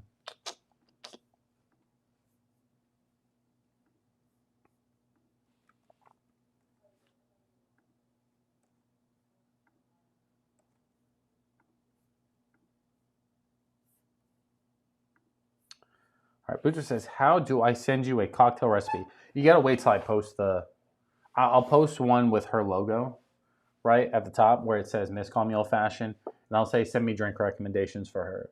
And then I'll let you guys just fire away in there. And obviously we'll go through the comments. We'll pick out different stuff as far as like cocktail recipes. You don't have to tell me the recipe per se unless you really just like one in particular. But if you tell me the name of the cocktail, I'll look it up if I don't already know it. And then we'll make one of those.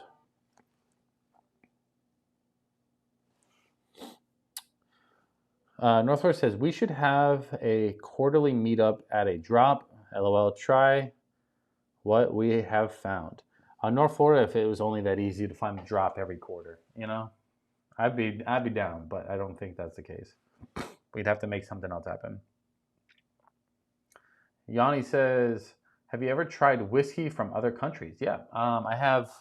I've had Proper 12, I've had Jameson, but probably like the big, I just hit my knee. Hibiki, one of my favorites, is Japanese whiskey. That one has a cool story about the bottles being like a season. Each represents a season, and it also makes a cool decanter as well. So I'm a big fan of this one. The only downside is low proof and high price, but it's definitely unique, something different than everything else on my shelf, and that's what I usually look for. North Florida says, y'all, I want y'all to try this Penelope. Very interesting. What Penelope? North Florida. Ricky says, you know more than me, buddy. I mean, sometimes. I don't know much. I just like good alcohol.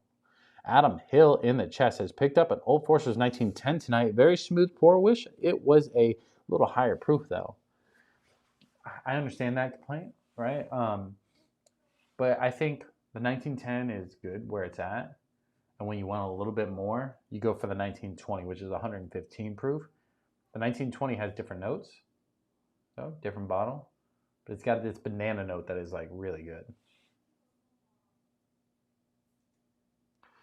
Pete says, hey, yo, I'm in Kentucky for a month of vacation. Hey, what's up? He says, from the EU, any bottles you could recommend that would be tough to find outside of the U.S.?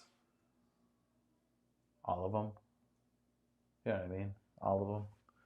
I would go to Buffalo Trace for sure for a distillery. That way you can just kind of go there, explore. I mean, I don't know. I don't know what's in the EU, so I couldn't tell you really. That's a hard question.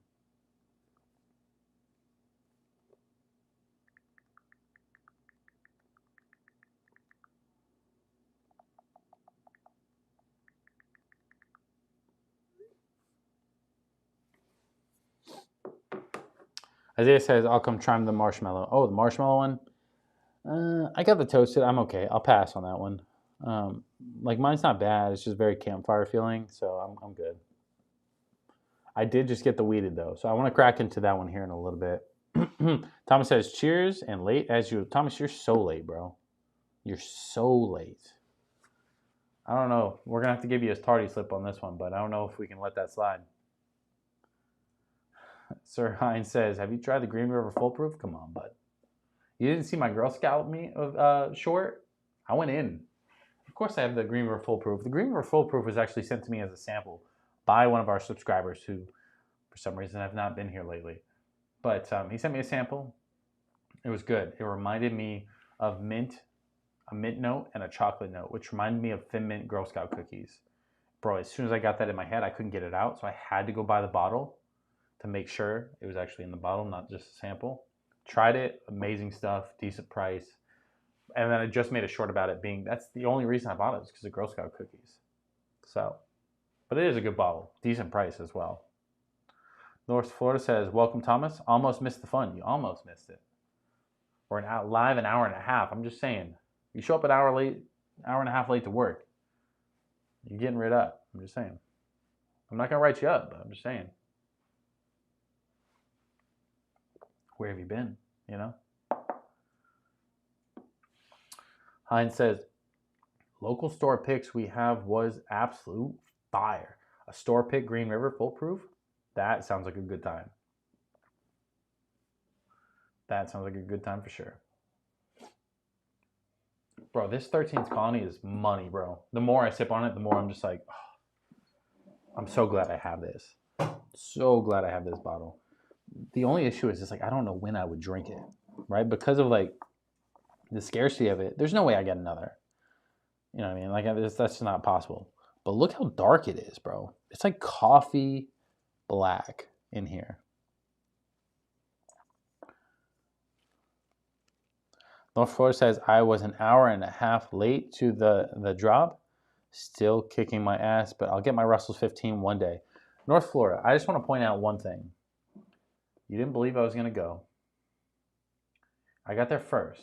If you got there when you told me you were going to get there, you would have got a Russell's 15 because Isaiah showed up second. And you can see in the video, he hit his hand on the bottle and then bitched out when he got a little E.H. Taylor. Now, I like E.H. Taylor, but if somebody would have picked this, I was getting a Russell's 15 for sure. For sure. And everybody missed the Stags at the drop too, which was crazy. I probably would have bought a Stag after the Russell's 15. If the Stags weren't available, I was getting that Jack 12. So, but the Russell's 15 would have been a solid pick.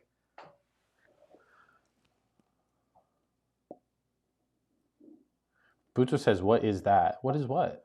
I'm confused. Oh, he says, where is Cat? I have no idea, bro. You want me to call him in Discord, see if he's dead? Try says, glad to hear. Nice pickup on the allocated bottle. Bro, it was cool. It was a good time. Like, if you haven't go watch the bourbon video that I did picking this up, I definitely suggest to watch. It was cool. We're going to be doing more stuff like that in the future, but better quality. Granted, I kind of slacked on the quality. That's my fault. But I had an hour and a half notice, you know, so it was a good time. The allocated bottle is definitely a plus. But I will say, like, overall, the bottle was cool. The time was better, right? And a lot of people will say that, oh, it's not about the whiskey, it's about the people. It really was, bro. Right? I can trade the bottle. I can't trade that time back. So being able to hang out with people that are in this chat, being able to hang out with people that we met there, you know, have a good time. It was cool. It was a lot of fun. So I recommend doing it if you haven't done it. I do recommend preparing properly. Don't recommend doing it after drinking for 3 hours. So we got about another hour and a half before North Florida tells about our next drop, and we have to second get our life choices.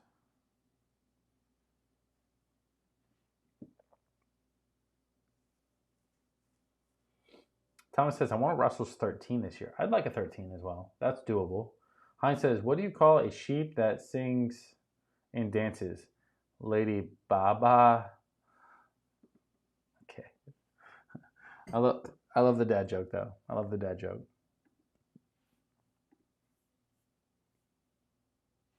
Yoni says, I heard Eagle Rare 12 is going to be a thing. Thoughts on that? So right now there's Eagle Rare, 10-year age. Let's just call it $40. It's like sometimes it's cheaper, sometimes it's more. But it's basically $40. I personally think that bottle is underpriced. Could they sell it for more? Yes. But you can't just jack up the price because then everything gets a little out of haywire. So what do? Add a couple more year age. It also stops the flow of whiskey going out, so you're not losing money, right? Which is good. But then you can say, hey, it's a 12-year age, and now it's $75. And people are still going to buy it. I'd still buy it. You know what I mean? For an extra 2-year age, Eagle Rare, a little new, fresh label. You know what I mean? It just makes sense. But at least I respect Buffalo Trace by saying, hey, if I'm going to charge you more, I'm going to try and give you something, even if it's only 2-year age. But I think that's why they're doing it. I don't think we're going to see that anytime soon, right? I'm thinking end of the year, beginning of next year before we really see it. But who knows, right? Maybe it's been in the works and I'm just now getting to the party. But I'm not mad at it. Like, I understand. Now, I would like to know, are they still going to do the 10-year Eagle Rare? Or are they done with it? If they're done with it, let me know so I can pick up just one last bottle. Lord Zebra says 12 or 20 gauge. We going 12 gauge, baby. Buta says, okay, guys and gals, have fun.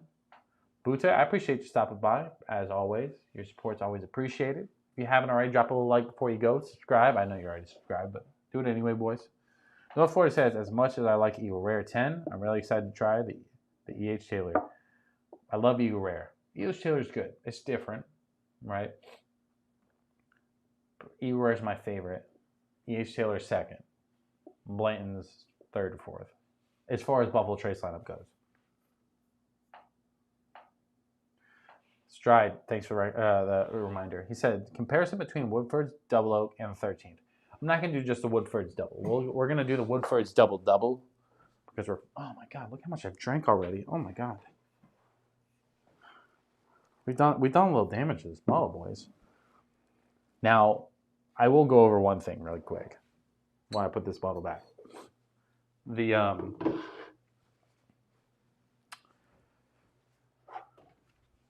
what is it called? The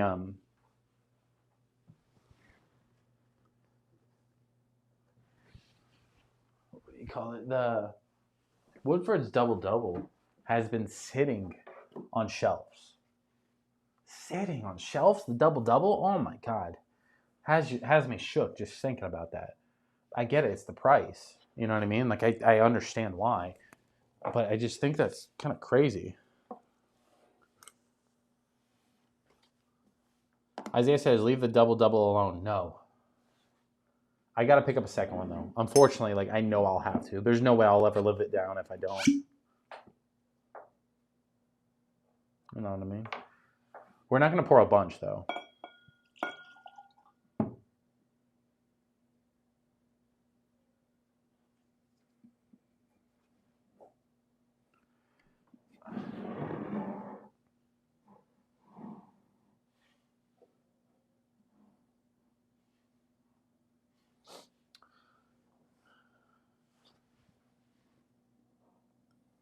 Hold on. I'm going to read that comment in a second, Lord.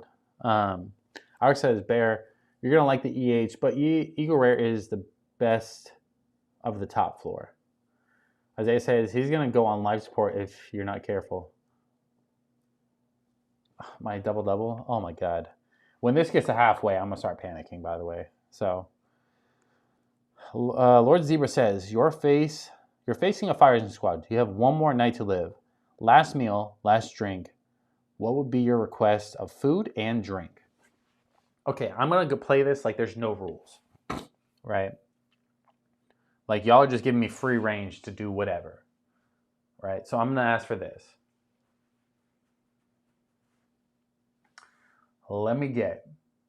I'm expecting the food to be fresh too. Like don't fucking give me an hour late food. I want 50 wings from Hooters. Mild sauce. Mild. I'd like spicy, but let's not have bubble guts when we die. You know what I mean? Give me 50 of the mild wings. Give me 2 orders of the curly fries and cheese sauce. Give me a pitcher of beer. I don't care which. Let's go Modelo, right? And I want like a bunch of limes on the side, just to wash that down. That's not my main drink, right? That's not the main drink. I would go a little Woodford's Double Oak, right? I want the whole bottle, 1 Glen, right, as like my main drink. Hopefully they're also giving me water too, because I'd like a couple glasses of water, right? And then I want a pack of cigars as well. I want a pack of acid cigars, the blue label, right? Big thick ones, not the skinny ones.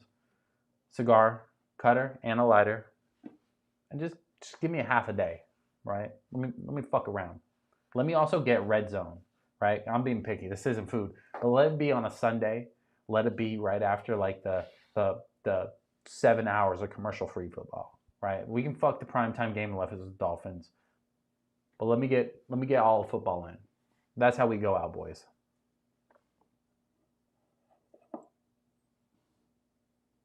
So, Lord Zebra, hopefully that answered your question. North Florida says, Isaiah, I have a little pool table in my bar next time you come through. Gville, let me know. You're welcome to come hang out. North Florida, I'm just saying, I will work you on the pool table. I'm just saying. I'll bet the double oak on it. I'm confident like that. Irock says, Zebra, steak, medium rare, T-bone with Weller 12. See, that's too basic. I went full board on it. You know what I mean? I planned out the whole day. North Florida says, call me Double Oak, new channel name.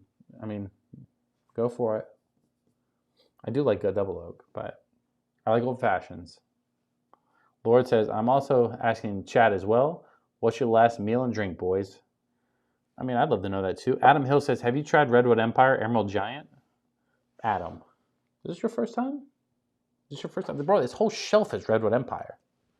Whole shelf's Redwood Empire. I guess the... Oh, shit. I just dumped over the ice. I guess the one bottle you can't see is the Emerald Giant. But I have the Emerald Giant, Lost Monarch, Pipe Dream 101, Pipe Dream Cast Strength, Lost Monarch Cast Strength, Redwood Empire Grizzly Beast, Rocket Top, Van Dusen, Screaming Titan, and Devil's Tower. I will say the Emerald Giant is last on that list. It's good. Don't get me wrong. It's not bad. It's just not great as far as like ryes go. Like it's good. Very good beginner rye as well. I just think there's other ryes better in general. Adam says I'm new here. Well, Adam, welcome to stream, baby. I do love I love Redwood Empire. I talk about them so much people get mad though. Sir Hines says I'd be at Hooters with my shirt off. If I walk into Hooters and your shirt's off, bud, I'm gonna be upset. That's not what I was hoping when I walk in, you know. Thomas says 2 hookers and a bottle of Old Number 7. Thomas, what a way to go down, you know what I mean? IROC says Redwood is trash. IROC, Get the fuck out. That's blasphemy.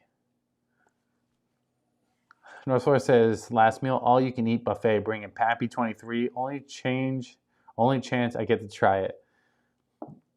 I'm sure it's good, but I don't think. But what if you don't like it? You know what I mean? What if it's not like your perfect fit? If you feel like it fits perfect with you, then you're on the spot. That's why I went with the safer bet.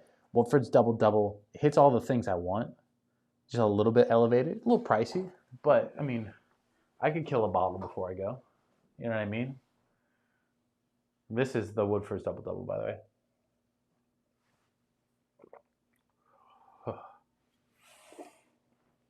Nostalgic. It's got that mocha note though, right? Normally from Double Oaks, what I'm used to is like sweeter, little chocolate note typically for some reason. And then like it just kind of runs through a couple like small subtlety notes. Obviously it has oak, don't get me wrong. But then you get the 13th Colony. I gotta pour a little more before I can't just do that.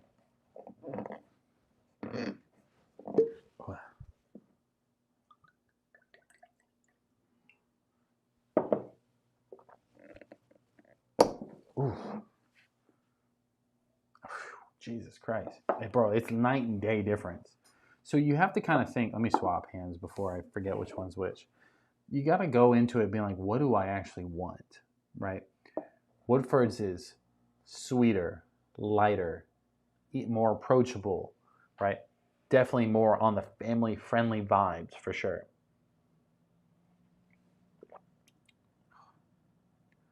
Definitely feels elevated, right? But it's got very approachable notes as well, right? Nothing too intense. The oak is obviously there. It's definitely more than normal, but nothing that would scare you off. Caramel, vanilla, a touch of spice, but not a lot of spice. Chocolate note, but like a nice, sweet, sexy milk chocolate. And then on the other hand, you have 13th Colony. Woodford's, by the way, is 90.4. It's not going no higher than that until you get to the batch proof, right? But the 13th Colony is more of a leather, tobacco. It's got some sweetness, right? You got a little honey note in there. You got a little something. But it's more punch you in the face type vibes. And the proof is literally like over 40 proof points. You know what I mean? Like that's more than like a different bottle. Like adds in a bottle within the bottle. So there's a big difference in that. And I think they both have their own lane, for sure. If you pair these both up, it would depend on the mood I'm in, obviously. But I'd probably guess, based off my palate, what I personally like, I'm picking the Woodford's Double Double. But if I was like, hey, I don't know that's in there, and I just want something high proof, like if I said what's the most expensive in my mind, this one, by far. It tastes more expensive. It tastes more dynamic, more unique, more proof, more flavor. This one has the flavors I want, though. This one just has more, right? So kind of put it into your mindset. So that's the comparison for now. We'll do a more in-depth video later on. Maybe I bring somebody else in to try and compare them as well. I think that'd be a cool thing. Thomas says, dude, flexing on those bottles. I mean, what's up? Thomas, if you guys didn't hear, just in case, when we hit 2,500 subscribers, I will do a sample of each of these and give them away. We may do two sets, 2 giveaways, 2 samples of each, like 1 sample of each to each person. I think that'd be kind of cool. We'll do 1 for members, and then we'll do 1 for, everybody else. So that way members have a little bit slighter, better chance. But Irock says, haha, I've never had Redwood, so I can't say shit. LOL, just need to bust balls. I get it. I mean, iRock had the best recommendation that I ignored for like a half a year. iRock's been a subscriber for a while, and I finally listened to him on the old Granddad 114. Finally got it, and I was like, oh my God, I've been so wrong. So maybe he's on to something. No First says, oh, Total Wine just got the 101 Pipe Dream. Gotta get that tomorrow. We finished another bottle of the regular Pipe Dream. The wife loved it. Wife loves the pipe. Hey, Valentine's Day, baby. If she loves the pipe, she loves the pipe. No, the Pipe Dream 101 is better. I think she'll like it a lot better too. Everybody at the drop liked it. I don't know if I gave it to you. Did you try? Did you try some of my pipe at the drop? No, it's better. It's a little bit. It gives you a little bit more as far as the pipe dream 101 goes. Alex says liquid gold. North Shore says thanks for the reminder, iRock. They also have Rocket Top. It's a little pricey. Rocket Top's my favorite rye though. Out of everything I own, Rocket Top's my favorite. It just hits the right spots. Zebra says mine would be a fresh AAA sushi with deep fried batter, mushrooms paired with 4 jigger whiskey with 1 ice cube, maybe MGD, room temperature with a pack of Johnny Player specials. I know it's basic. Yeah, but that's, I mean, mine might have sounded bougie, right, in comparison. But that's what I would want. Not being bougie, but like, I could go down a line of what my last meal meant, right? Not to get sentimental on it, but I said Hooters for a reason, right? I said Hooters 50 wings, 2 orders of curly fries, and a pitcher of beer. That was the order that me, my brother, and my dad got every time we went down to South Florida. We called it beer, boobs, and wings when we were younger. We're going to Hooters tomorrow too. I'm taking the kid, the wife, her parents, or her dad. So that, it has sentimental value. Then you kind of move over to the Woodfords. The Woodfords is just like a staple of like what got me into whiskey. So the double oak, it's got more meaning to me, right? And plus, if I'm gonna go, I ain't drinking $50 whiskey. We're drinking $200 whiskey. Fuck out of here. You know what I mean? We're going out on top with the whiskey, but it's good. And I wouldn't want to drink high proof stuff anyway. I want to savor it. I want to drink longer. I don't want 130 proof, drink 5 pours and be blasted. I want to drink the whole bottle. You know what I mean? I want to enjoy it. The cigars goes back to like me and my buddies finding the best cigars that we like, and that's the one we just kind of fell on. So everything I had in mind had sentimental value. It just sounded bougie. So North Shore says that's a slight, I must say.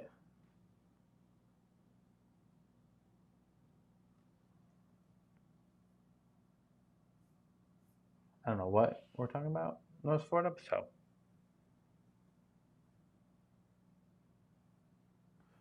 Thomas says all 3 Pipe Dream bottles are awesome. I agree. I can do without the cask strength until the cask strength label changes. And this is being fucking pretentious as fuck, right? Until the cask strength label changes to something more sexy, more appealing, I don't really care about it. Because it's good, but I like the Pipe Dream more. I like the Pipe Dream 101 more, price-wise and taste-wise. So if they make the label better, I will buy one and I will talk about it. And they can keep the same juice. It just doesn't, like, it's the 2 dullest bottles over here. It's the cask strength and the most expensive ones. So I'm okay. They're good. But the 101's better. Zebra says, do you know any good Canadian whiskeys? The popular ones suck here. Canadian Club is garbage. Got any suggestions? Yeah, don't drink Canadian whiskey. It's best suggestion. No. Every Canadian whiskey I've had is hot trash. We have Caribou Crossing, which everybody else likes. I may have a really bad bottle, if I had to guess. Because everybody keeps talking about how amazing it is. I'm like, it's fucking garbage. So, Crown Royal, go Crown Royal. Go Crown Royal XO if you have it. That's the best Canadian whiskey I've had.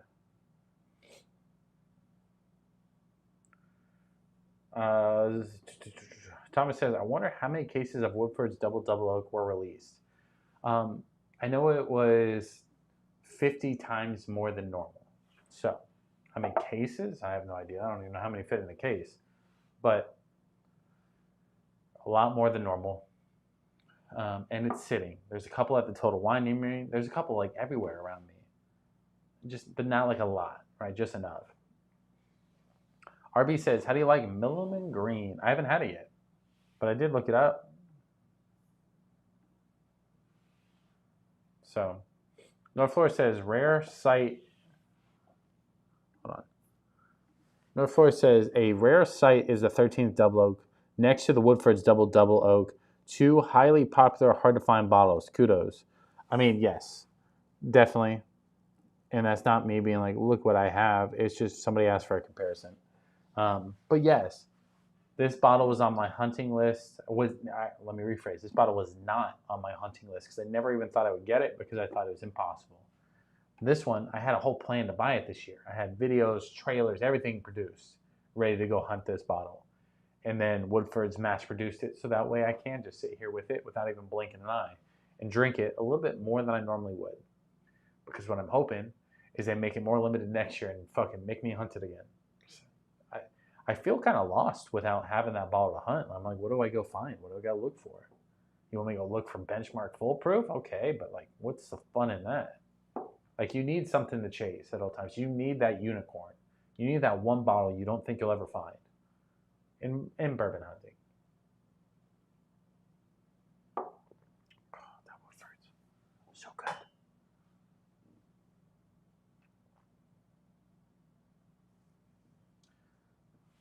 Zebra says, what's better in a mixed drink? Cuba, or screwdrivers?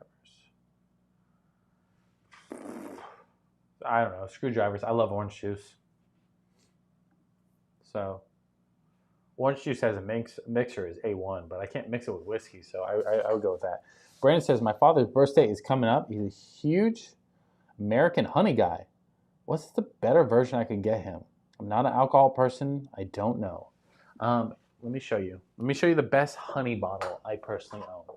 You may be able to order this on their website. I'm not sure. But if not, look in your local stores. Somebody somewhere has this. It's called Short Barrel, the Bee's Knees, right? This is whiskey. It's bourbon. But this is a single barrel series, double barrel toasted straight bourbon whiskey finished in honey casks, which instead of being like honey flavored, like the Jack Daniels or the Jim Beam, that is just like flavored shit, right? This one is really good whiskey from Short Barrel, aged in honey barrels, which just make it just that much better. It tastes like Honey Nut Cheerios on steroids. This one is high proof though. It's 111 proof. This bottle was right under $100, but worth every penny of it. Now, granted, unless he's just like fucking about that life, you can drink like 1 or 2 drinks of this and be okay and just be done because it is so sweet. But like even this, like the honey sits on the bottom.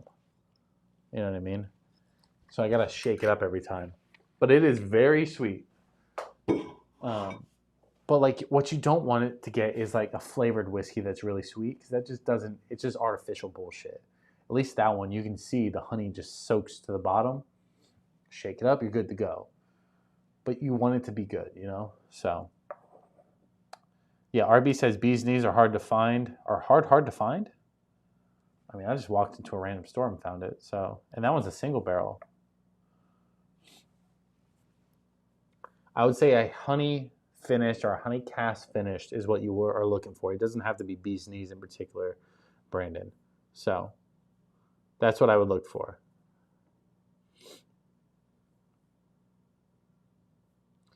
Zebra says, sorry for the stupid questions, just wondering. No, that's what we're here for. That's why the little highlighted part says Hangout. We're here to just hang out, ask questions, talk shit, right? The professional portion's done. We're here to have a good time, not a long time. North Florida says we needed to hit up Fish Hawk before it gets hot outside. Yeah, I agree with that. Might be too late. I may try and get out there in a week or two. What sucks is like this weekend we're fine. Next weekend Valentine's Day. The weekend after that I'm in North Carolina. Then I start freeing up. But I mean, I still have my other jobs I have to do. We'll have to get something down, or we figure something else out. I mean, I'd like to do that, but we may have to figure out different plans in the meantime.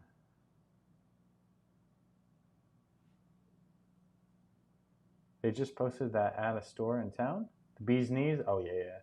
The Bee's Knees is popping out more places, and they should be on Short Barrel's website.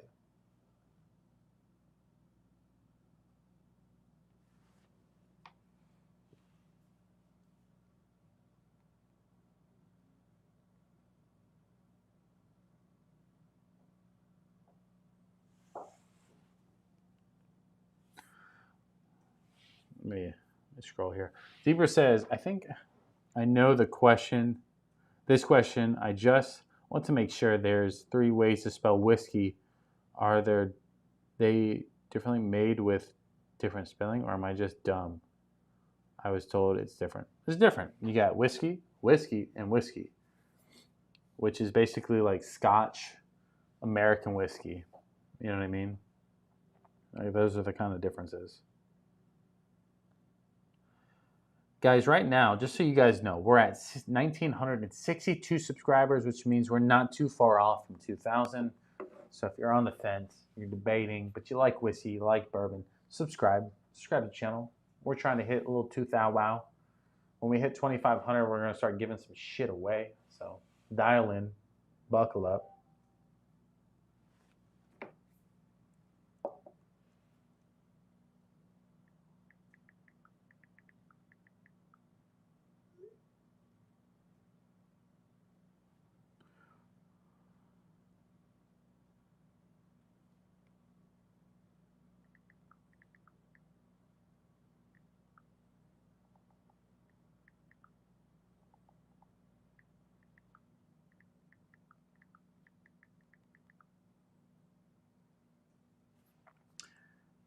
Call the OGs out in the Discord.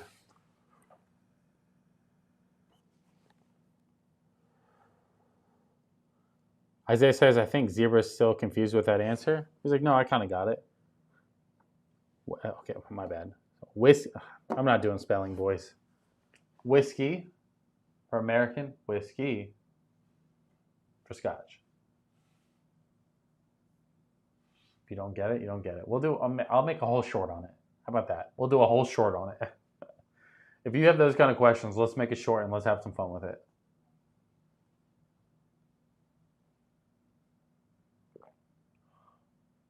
Delicioso. All right, boys, about 2 hours in. How we feeling? You guys want to keep it going? Should we turn it into a call-in show? Isaiah, do you want to call in? I know you're still vibing.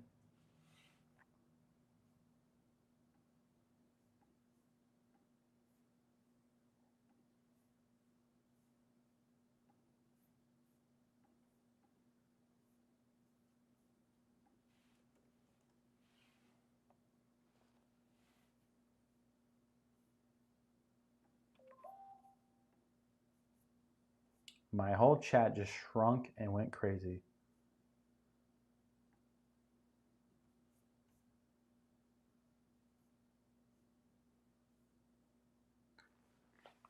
What else? North Force says, got it. Holy shit, my chat is going crazy, boys. Like, my side just doesn't act right. North Force says, gotta grab them while you can. Whiskey or whiskey, I know, or is how I spell it, if I'm spelling it right. You spelled them both right. He's like, I know you still got to try the Penelope. I'm debating. I was waiting for Tux. North Florida says, let's go. I have another pour on me. North Florida, you want to call in? I'll let you call in, bud. I'm going to drop the link in the Discord. And then, obviously, it's usually like one at a time type of thing, but. Oh, shit. What am I doing? I'm about to call into myself. Perks of being the Discord members.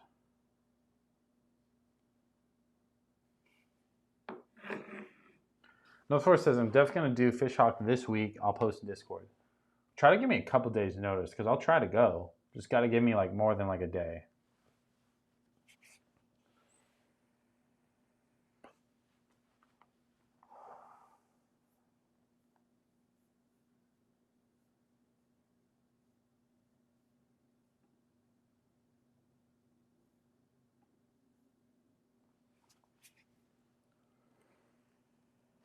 Tux says, I've been playing video games. Tux, I'm disappointed. I may take away your fucking wrench, bro. The disrespect. No show? Miss Call Me Old Fashioned? Vodka cocktails? I'm just saying. You missed it. I'm not mad. I'm just disappointed. Two Big Daddy bottles on stream? Just saying. That's how easy I can tell which glass is which, even after like 2 hours of drinking. Right? I know this is Woodford's. I can absolutely tell that is a 13th. North Florida says I'd like to go out on Thursdays. When I go out with the wife, I'll let you know. Thursdays? Possibly. It would be late though. You know, I don't get off work till like 5. Not my wrench. No, I'm sorry, EH. Hey, she's mad at you too. I'm just saying. It's not me. It's not me. She. We had a whole segment for Miss Call Me Old Fashioned. You missed it? She was waiting for you, bro. That double, baby. That double. Anyway, boys, drop a like. Subscribe if you haven't already.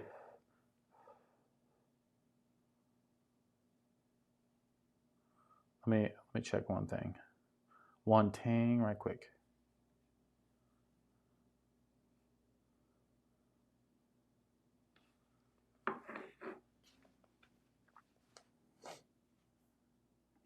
Let me check this. Let me see if I can see different things.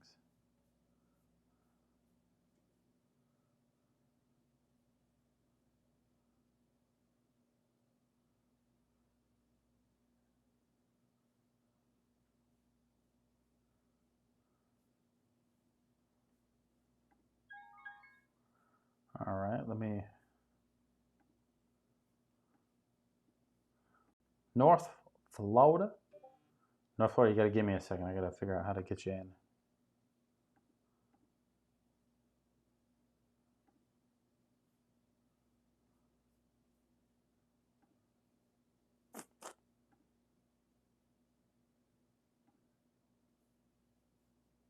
Oh, gotta get you. Dun. All right, North Florida, can you hear me? Yeah, how's it going? What's going on, buddy? You're blacked out, so like, let me do something. Let me do this.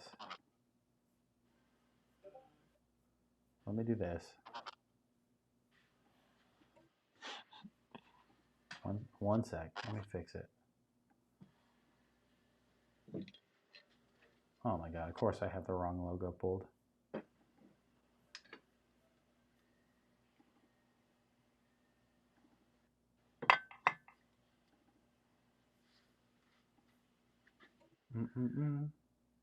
There we go. North Florida, can you hear me? Yeah, I got you. What's going on? What's going on, buddy? Welcome to the stream. You got the logo below you, so you can't see your pretty face, but Hey, it's probably save a couple copyrights or something. You never know.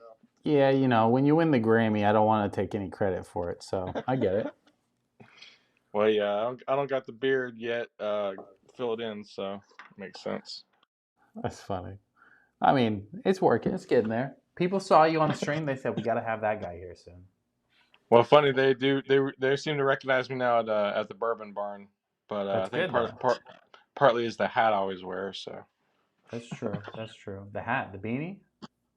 yeah, that red Manchester United one kind of sticks out. So Yeah, it definitely does.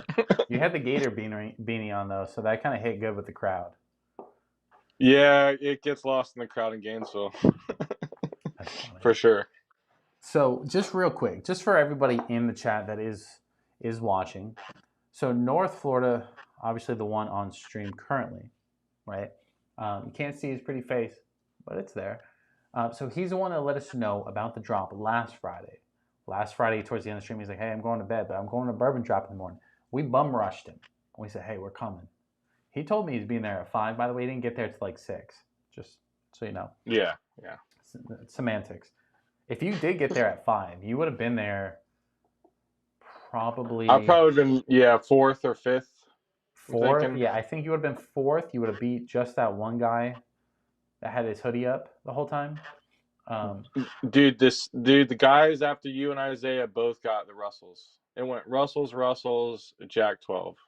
Yeah, and I knew they would get them. I knew they were going to take it. Honestly, Isaiah should have took Russells statistically. Now, I'm down with anybody taking what they want, so I'm not mad at him for that by any means. He got what he wanted. Yeah, he got what he wanted. Exactly. But everybody else behind him was grabbing Russell's 15. So who knows if you would have still got it. But, you know, if your bedtime wasn't so early and you were like, hey, I'm going to show up when you show up, follow the Discord. I mean, I think the two guys who got it were probably more deserving. They seem to be, like I said, I'm newer to this. You know, I'm glad a couple guys from Gainesville got it, you know. So, you know, all said and done, I think it all, you know, everybody was happy. I made some good friends. I met Bud. Me and Bud chatted for, you know, at least 2 hours. Correct me if I'm wrong. I didn't want to. I don't only know how to ask that question one way. But is Bud the TikTok you sent me? Yeah. Bud's That's Barbecue. That's what I figured. I just couldn't. Yeah. His logo wasn't the same on here. That's cool. Yeah, he actually got me to sign up for TikTok. So that's what I figured. I saw you on TikTok and I go, he doesn't strike me as a TikTok guy, but I'm here for it. Hey, it's, you know, you go where the audience is sometimes, you know. Yeah, I honestly have a bigger following on TikTok. That Crown Royal video popped off on TikTok. I got like almost 3 million views on that video. I know. I know. They don't know me as like the bourbon guy over there. They know me as the Crown Royal guy. It's funny. I'm here for it. But no, to be honest, like being first was cool. I never anticipated being first. I expected there to be the line. I just wanted to be in the top couple. Being first was cool though. Yeah, no, that was my goal. Just to be in the top 10, even to be honestly be in the top 60 mentally. Yeah. Going into it was kind of really all I knew to expect. When I got there, and I figured I could have been a little better if I had it, because I woke up at 4 and just dilly dallied. You know what I'm saying? So I could have got there at probably 4:30. But again, if you got there at 4:30, you would have been third, right behind me and Isaiah. Because like the first dude that really showed up, so I got there first. I was there so early that I thought you were lying. I was checking Facebook. I was checking all types of shit. So I was like, no way, this is real. But obviously then me and Isaiah were just hanging out. And it was about 4:30-ish that the next guy showed up. I think he was from England. He was really cool. He was a cool dude. Yeah, he was third. Yeah. Yeah, he was third. But then quickly the fourth guy showed up. And then within like 30 minutes from there, the next three group of guys who you see in the video, the three younger dudes, they were really cool too. But but you could have beat them because you showed up right around the time they showed up. Yeah, that's what kind of kicked myself. But then again, you know, it is what it is. I think a couple of those guys are pretty serious, even though they're younger. So the fact they came from Tallahassee, you know, that was kind of, you know, as a Gator grad here, you know, I kind of, you know, ticked me off a little bit. But, you know, it is what it is. I mean, at least you one of the Seminole fan get in front of you. I mean, I'd be fighting him too. But yeah. No, they were all good dudes. What surprised me the most, right? Because in the bourbon community in general, most people have been friendly. Most people have been nice. You know what I mean? Welcoming. But there's been like a handful of douchebags, right? So I anticipated finding a couple of the douchebags there, and it was the complete opposite. Everybody was great. Everybody was welcoming. If they knew you or not, they were like, hey, do you want a pour? I got offered so many pours, I could have been blackout drunk. Granted, yeah. I was so tired, I couldn't even drink anymore. But they were all offering their bottles. They didn't even really want to drink my bottle. They were like, hey, we got stuff, which I thought was cool because usually I'm the one having to like funnel out the whiskey, which I was down to share mine too. But I thought it was a really good time. I also thought no matter where you fell on that list, whether if you were first, you're 20th or 30th, you were still picking up a decent bottle. Like I was fine going there picking up the Jack 12 by far, you know. But obviously my list was this one, the 13th Colony, Little Russell's 15. I've been fine with the Stags as well. Probably would have went to Jack 12 from there. But they had the Penelope single barrels. They had some I mean, some Bookers. They had a bunch of good stuff. That was one hell of a drop for just a random store. So I know Isaiah's been linked up with the owner from there, and I'm supposed to talk with him soon anyway. So I definitely think we'll do some stuff with that store eventually. But I think it would be cool to check them out. Their single barrel was money. Like that Chattanooga whiskey. Never had that before. Yeah, But that pick. I got a second. I went and got a second one yesterday. Did you get a ticket for the giveaway?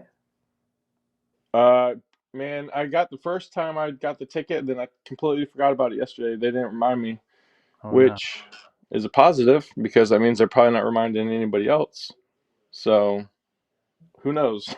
Hey, who knows how lucky we'll be? But either way, March 1st they're doing the drawing, so if they ain't told nobody, I'm fine with it. So 1 out of 10 or 1 out of 60, whatever it is, yeah. Yeah, they got the 13th Colony Double Oak, they got a Russell 15, and I think they got one more thing that I didn't really pay attention to. Well, the thing is, they're putting stuff out every day, and so you live right by there. How new is that store? Is it a new store, or are they just new to like? I believe it's about a year or so old. Bud's been going in there more regularly, so he's got kind of a bit of a relationship. Okay. But he does a little bit of a tour, it seems. So he just kind of like circulates North Florida, from the coast around. I'm fine with people going to other stores. I just meant like for that store in particular. Oh yeah. It was he's more familiar with the with what's going on there. But yeah, I just like I said, I started kind of hunting back in like November. True. And so I'm just following him on Facebook, and that's kind of what's been popping, recently. So, if you don't mind me asking, I don't want it to make it sound weird, so please tell me to shut up if I ask too much. So, would you categorize yourself as like new to whiskey? I wouldn't say new to whiskey. I've been probably drinking whiskey for the last 10 years. Couple years. But that's a bad way to word it. So I would say no. I stuck to like I stuck to a few different ones like the Fishhawk stuff, like I said before, and then just Jack Daniels and a Knob Creek or Maker's Mark. Kind of but yeah, the variety. Entry-ish bottles. Yeah, and like I said, the Fishhawk was such a good bottle that I didn't really need to kind of delve out there. It was an expensive bottle, so I wasn't really trying to, what I'm saying, get too much of a variety. Yeah, but I mean, I feel like as of lately, you've been kind of diving into a bunch of different varieties. Do you feel like that's true? Oh yeah. It's kind of just been one or two a week here for the last few months. Just trying to get What do you feel like that experience has been as far as going from like your go-to 5 to 10 whiskeys to kind of branching out? Do you feel like that's more like? Do you feel like that's fun? Well, I tell you, to start with, I praise and I think what I guess WhiskeyTube, without the ability to ping off, the chat, Bourbon Junkies, Bruzel, and because there's such a large selection, being able to know, a Russell's 10 or a Green River or the Still Austin or the new Riff, like I don't know if I'm gonna like it, and it's expensive. Correct. But since so many others have said they liked it, I'm a little bit more willing to spend that extra $20-$30. I agree with that. You know what I think the best part about whiskey YouTube, whiskey TikTok, bourbon TikTok, whatever you want to word it, I think you guys in general, the chat, everybody watching, you can find a channel, even if it's not mine, that you like, and you can find a palette that feels similar to yours if they like a lot of similar bottles, and it will allow people to kind of say, hey, that guy likes every bottle I like, and then he just came out with a different bottle. Maybe I tried that one, but at least gives you a better indication of the money you're about to spend, because at the end of the day, to me, money is hours of your life or a skill, right, that you traded for hours of your life. And if you're going to spend it, especially like these 2 bottles, right? Double Oak, Woodford's, 13th Colony. These are expensive bottles. These aren't like, ooh, let me just go pick these up randomly. So if you're going to spend money like that, right, you want to kind of have an indication that you may have a good chance of liking these bottles. So I think WhiskeyTube in general is good for the community, that it allows you to bounce ideas off people, allows you to get a better feel if you think. You're not even here right now as I'm talking? I'll finish my sentence and then I'll close that part out. But it gives you a better feel of like, what do you like, rather than just guessing, you know, because that's kind of what I do. I just kind of guess at what, you know, will I like that bottle. So North Florida, it was great chatting with you. Glad you were able to call in. Tuck says, call me old fashioned, just talking to himself now. Bro, hey, it is what it is. North Florida, I'm glad you called in. Appreciate it, as always. We'll switch back over to the both of you, and then we may have another caller in. Maybe Isaiah will pop in. Let me check if Tux wants to redeem himself or something. I don't know, whatevs.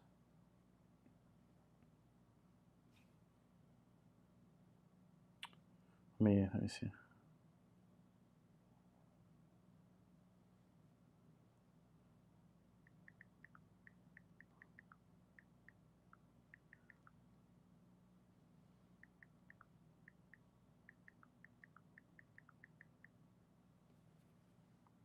Tuck says, yum, all those bottles sound good, but how do they compare to? Norfolk says, the wifey needs a refill. Bro, you could have hung up on me if she needed a refill. It's all good. So now that Tux is here, I think it's okay to pull over the Penelope weeded, right? Is it okay? Are we good to crack that bottle now that Tux has finally arrived and we're all on his schedule, right? Full Fire O says, tried my first double oak, and wow, Woodford's double oak has earned a permanent spot in my bar. The Woodford's regular double oak has been my favorite go-to bottle for almost everything. 2-3 years running, it's been my number one. It's just it's decent price, great flavor. Only thing it's lacking is just a little proof. As I kind of get more into whiskey, I wish I had a little more. But that's subjective, you know? Tuck says, fire tennis ball, yummy, yummy, Penelope. Okay. That shit sounded weird as I said it. Put the double oak right here. I'll put the 13th Colony right here. Little Penelope weeded. This is obviously for the Hangout crew, right? Let me find another Glen.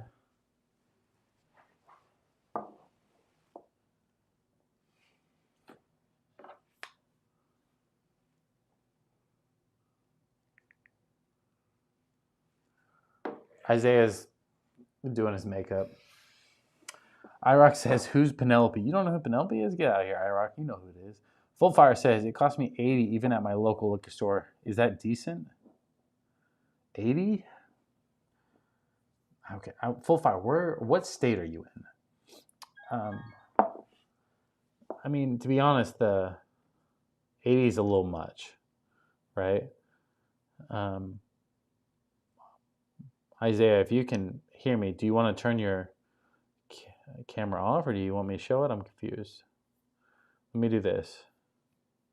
Let me move over to guest, and then I'll just put the thing over you. All right, Isaiah, can you hear me? I can hear you. Can you hear me? I can hear you. I have the Call Me Old Fashioned logo over your camera though, just in case. Okay, perfect. Yeah, sorry. I don't know how to not show it. It's all right. There should be Yeah, like a little button that says camera, and then you just turn it off. But yeah, I don't. Yeah, I was trying to connect to my PC. It was kind of hard. I had to run and find an old webcam just so it would let me connect. But it's all good. I'm here. Yeah. What were we talking about? I did want to say, just because it was on the top of my head, the whiskey spelling. the way I remembered it was basically if a country has an E in their name, they spell it with an E, and if they don't, they don't. So like uh, Canada, Japanese, and like Scottish, they just do it without the E. But like Yeah. the Irish whiskey, obviously, or United States has an E in it. We use the E. That's why. The I think he said. That's just incorrect. I'm pretty sure that's like an old English thing, but we don't spell whiskey with an I anymore. You went full nerd on us, huh? Yeah, I mean, yeah, I go pretty much full nerd on everything. I'm excited to see what this Penelope tastes like, though. It looks really good.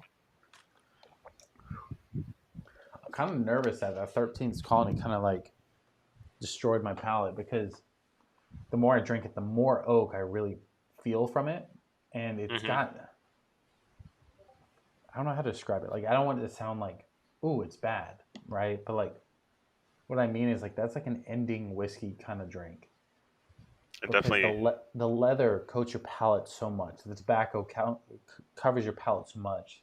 The oak tannins kind of just go through your palate. You know what I mean? And then like that's what's sitting in my mouth right now. So I'm washing it down with a couple things first. Yeah, I don't think that was mainly the surprise. I think that's what it kind of was going to be from the beginning. Not really. Really? Not my opinion. Like I expected it to be a little punchy, right? A little manly vibes is what I like to call it. But honestly, I was expecting it to be a little more sweet, a little bit more approachable, to be honest. I mean, it's approachable to me. I don't think the average whiskey drinker would approach to that, though. Yeah, or so I guess, like now that you're saying it's like really heavy for a finish, do you think what did you think before trying it would finish that one? So pre tasting it, I expected what I was anticipating, right? I was expecting this bottle to have like basic bourbon notes, vanilla, caramel, maybe cinnamon, right? And then I was expecting it to have leather, because the regular 13th colony does. It has a ton of leather. So I was expecting that to be there. But usually with a double oak, I get like chocolate notes. So I was expecting a chocolate note and it to be more desserty, right? But it's kind of like the opposite. You get some basic stuff. You get some sweetness, a little vanilla, but then it starts to get masked with, that oak that feels a lot heavier than normal. It feels a lot more leather, tobacco, a lot more like, I call them manly vibes. That's just what I it feels like cowboy version, right? Okay. And if you look at the color, I mean, I guess if I looked at it logically, I would say, yeah, maybe makes sense. But everything I just said is not in like a negative way. It's in a good way. Like I love the taste, mainly because it's different, right? Like I get the Woodford's double oak and the double oak, and they're the same, but like slightly different. The 13th colony is so much different than everything else I have that it makes me a big fan of it in general, because I'm like, wow, if I want a unique pour, I have it. And that's a lot of the bottles that I have, is I want something that is different and that can like switch it up, Yeah, I think that's the like perfect reasoning behind having a selection. Yeah. Where it's like you can just have a different thing for each time. You definitely hype it up. I definitely have to try some if I come over there, though. Yeah, I'll definitely give you a sample for sure. It's you definitely won't be searching for like, what's the notes. Yeah. So I will compare this to the opposite version of Hibiki. Hibiki is like light, floral, citrus, but it's so unique compared to everything else on my shelf. Mm-hmm. That's why I love that bottle. Real quick, let me catch up with the chat before I get too far behind. Full Fire says he's in Montana. So $80 in Montana for Woodford's Double Oak might be a little too much. Woodford's Double Oak, just so you know, is like $50 around me. So I'm okay with like 60 to 65. $80, you're overpaying, but if that's all you can get, it's still worth it. Thomas says, Go ahead. Or sorry, I was gonna say I think you gotta go to Sam's Club, man, because I'm finding double oak basically bare minimum there. Yeah, I don't know if they have it at in Montana, but who knows? Oh no, Yeah. yeah. I mean, look around. I think $80. That's like a $30 upcharge. I don't know if that's At normal least. for Montana. Thomas says one of my favorite go-to liquor stores got in 3 bottles of Penelope weeded, and it was gone before I got there. Oh shit! Do I got another allocated bottle right here? I think it's a little hard to find. I haven't seen it. It's I sitting at my don't table line, not. so. Oh really? Yeah, not close to allocated at all, but definitely. I mean, we'll go over that here in a second. IROC says I ain't paying for that shit till I get a sample. IROC, what do you want to sample up, bud? North Florida says Penelope doing some good things. MGP buying them was a great move. I love that MGP bought them. I love that MGP is going to focus more on them, which means we're just going to get better and better stuff through Penelope. So I'm a big fan. Full Fire says I also tried some Russell's 10 year, loved it as well, almost as much as I love the Double Oak. It was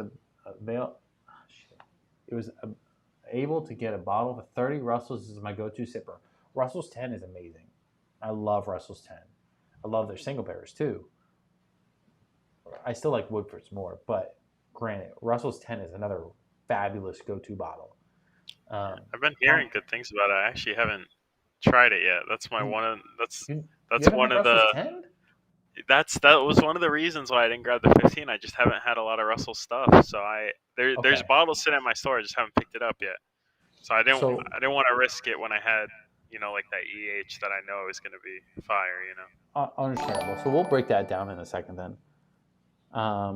Let's see. Tuxedo Super Chat.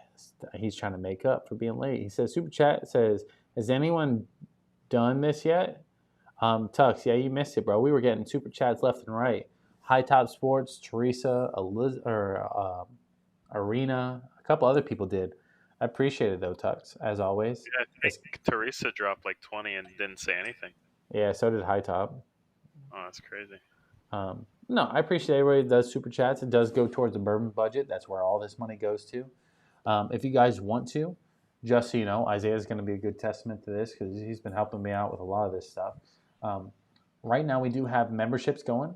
It's just to kind of get in.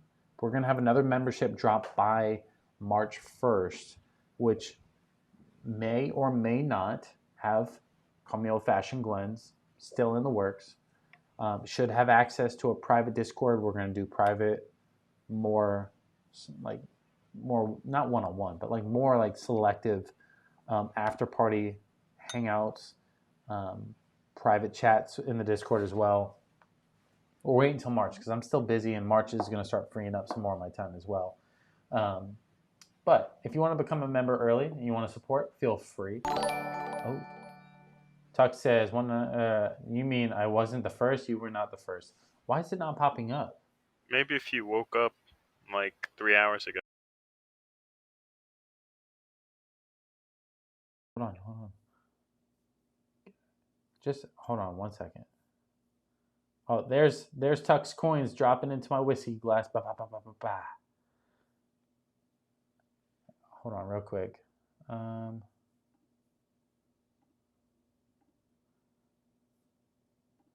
Hey, real quick, Isaiah, talk? Yep. Okay. I'm just going to do this. That's perfect. Yeah, it looks good. Yeah, just so that way they hear you, they understand what's going on. But that way, I think Tux was waiting out I think they had a fireball drop, so he was obviously there. He just got back, I think. Probably. But if he wasn't there, he could have maybe been first. But I mean, Tux has been slacking lately. I'm gonna give him shit later, but I don't care that he's late. I'm upset he missed the EH cocktail.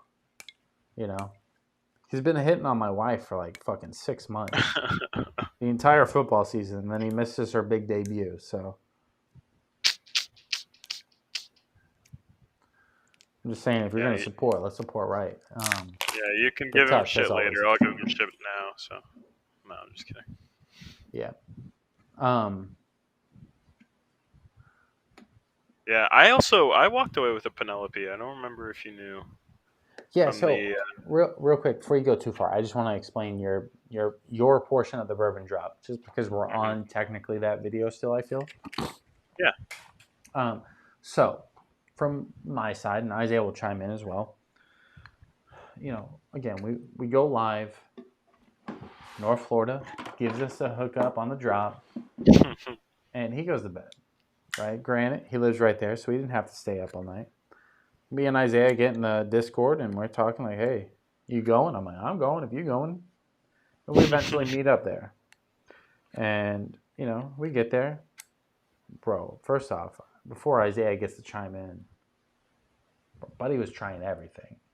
Stag, E.H. Taylor, the store pick, some of my Pipe Dream 101, his Penelope. Buddy's having a good time. Me, I'm a little bit more tame and mild. I'm trying to stay awake. Okay. Well, you also pre-gamed. Hold on. Did anybody hear the fucking cork pop on this Penelope? It sounds like it's about to be banger. Just saying. But back to my story. I did pregame. I was live for like 2-3 hours. I was already ripe and ready to take a nap. I was up since 6 o'clock in the morning. But he was having a good time. It was also my first time in a month drinking anything. Correct, yeah. It was the end of dry January. So he's having a good time. So I'm a little bit more tamed. But I'm first in line, he's second in line. If you go back and you watch the video, I go in and I had like 5 seconds to decide, like, am I going 13th Colony? I wanted to look to see if they had anything that wasn't on the list. I wanted to see if they had Pappies or something, because I probably would have went that. But now that I kind of more think about it, now that I have it, I probably still would have went this double oak. One, because I love double oaks. Two, this one's a lot more hard to get, in my opinion. Plus, the MSRP is a little cheaper. I probably still would have rode with the 13th Colony. I'm happy I got it. I couldn't ask for a better pick. Second picks, we're dialed in to get the Russell's 15. You can see Isaiah's hand on the Russell's 15. Goes with the E.H. Taylor. Was it single barrel or which one? Barrel proof. Barrel. No, okay. Barrel proof. They only had one. Yeah. My bad. I almost kicked you into that. So he went with the barrel proof. Oh yeah. Barrel proof is money stuff too. Now sometimes you can find it, sometimes you can't. But for his first bourbon drop, I think it's good. You kind of want to go with something you want. I know you're going to like as well. Not all I got to. Money. Yeah. But, Isaiah, from your side, right, now that we know, you've never really had too much of the Russells. You don't know if you like Russell's 10, Russell's 15, Russell's 13. So we're spending probably $250 on a Russell's 15 might be just a little bit too much to swallow if you don't know if you really like it.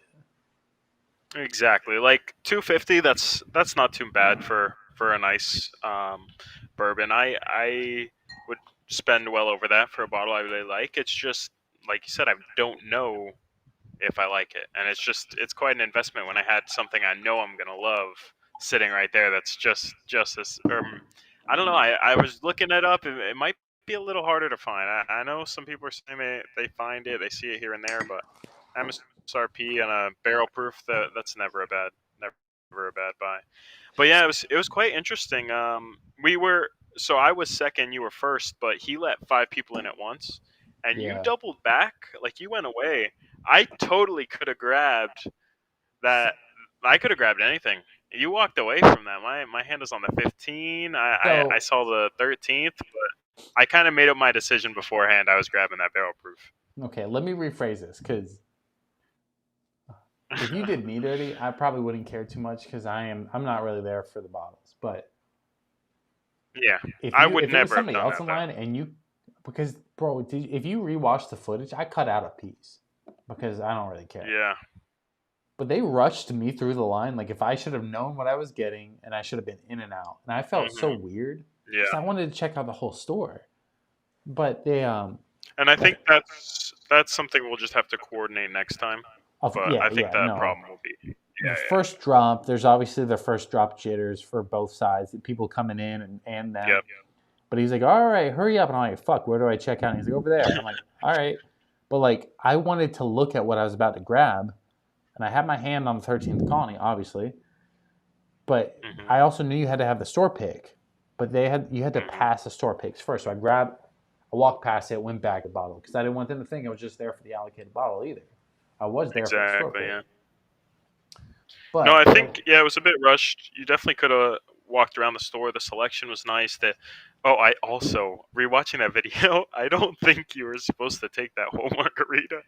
I think she was gonna pour it in those small little cups and start handing them out. No, I don't know. She might have got confused by the camera for sure. Yeah.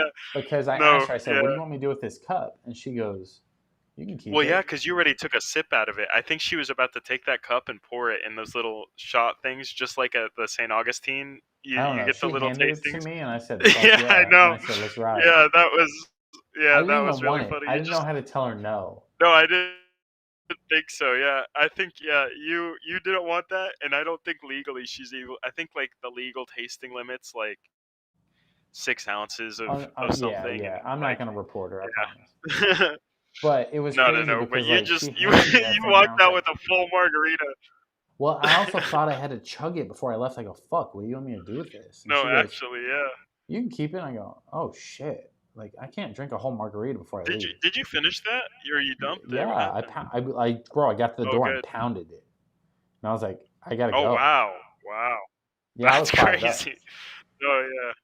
No, that wasn't. She just finished making that, and then she had all the cups ready. I'm watching the video, and she definitely was gonna pour it in, but you're recording her, and she was like, "Oh yeah, this is this, and this," and then you reached, and she just gave you the cup, and that was a beautiful mistake. That was funny to watch. It was weird. It was a weird time, but I understood because I was tired.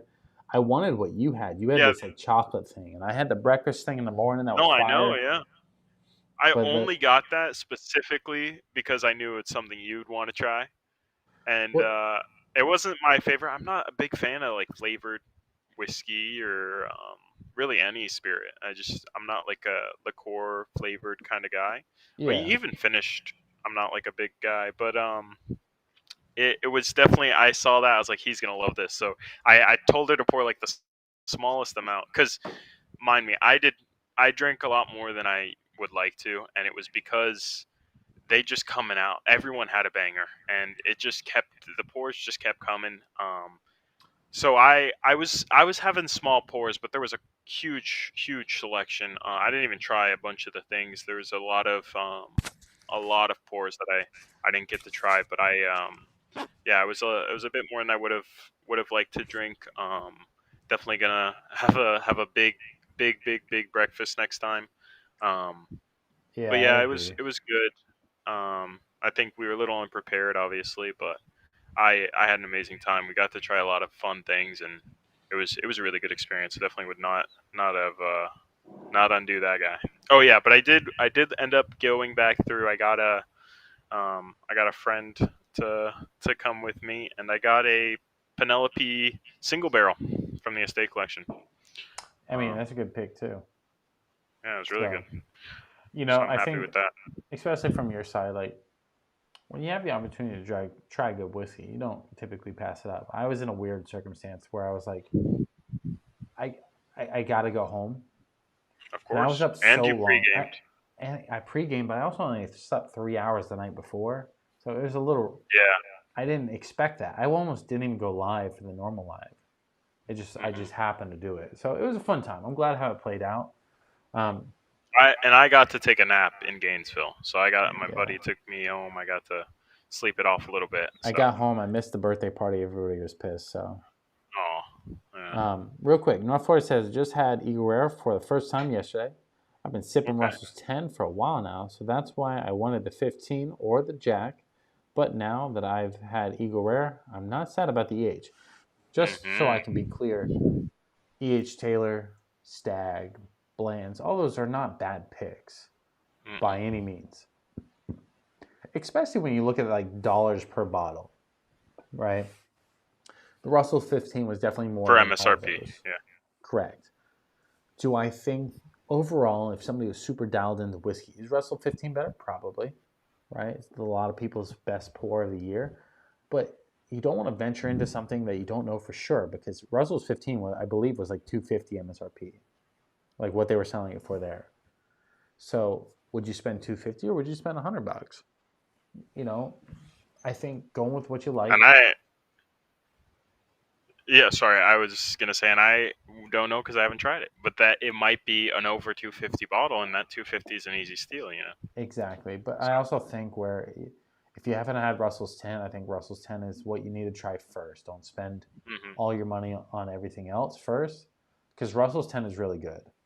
Your next pickup, you've had Double Oak, right? Woodford's? yeah. Okay, if you've had that, then grab Russell's 15 next. It's cheap. Okay. If You mean the 10, farther, but yeah. the I farther, see it MSRP all the time. I was just looking for that one selection. I keep flipping over all the bottles, and what is it, the LLME or something?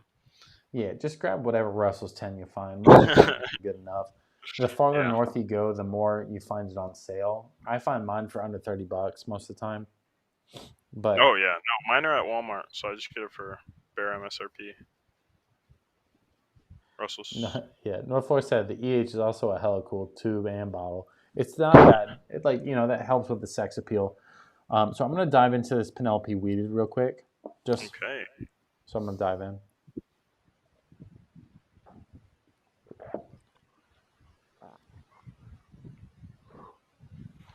It's got a lot more heat than 95. After drinking high proof stuff, so that's impressive.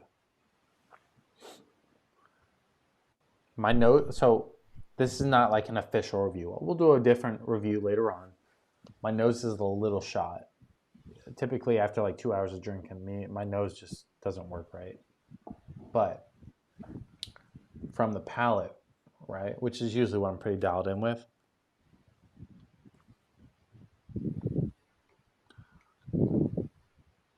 Is Tux in the chat still?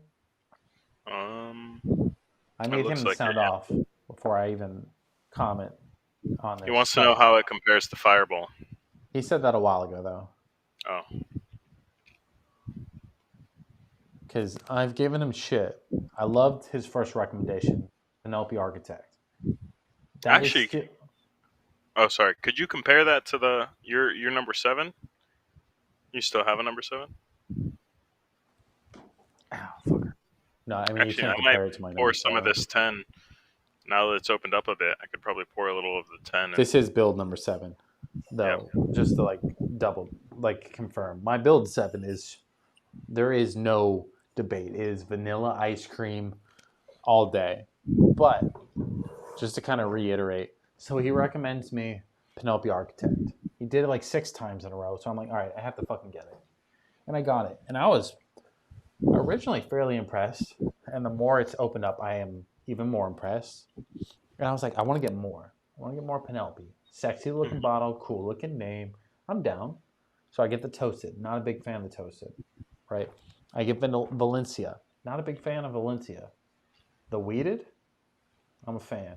That's good. This is good shit. I see Tux saying, yeah, he's still here. I'm just saying, Tux will be back. We're 2 for 2. We're 2 for 2. I'm just letting you know. We're dialed in. We're ready to go. Penelope has got their shit the fuck together. This is a Penelope Bourbon. Straight bourbon whiskey weeded. Non-chilled filtered. 95 proof. 47.5% alcohol. A 4 grain. I haven't looked too far into it because I obviously wouldn't want to until I liked it. But like the first couple notes I get is like basic bourbon notes. A little bit of vanilla, not much. Good amount of caramel. Not a lot of spice. This is like a real smooth, easy sipper, approachable. Give me a second. Let me pull out another note.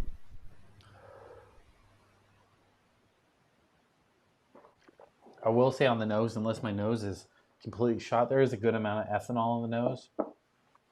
Not sure why. Tuxedo Cat tips 19. Jesus Christ, Tux. He's like batting 500. Tux, I appreciate it, bro. You don't have to do that though.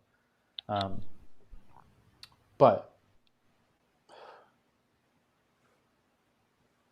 there's like one more note on here that's just a little hard to tell.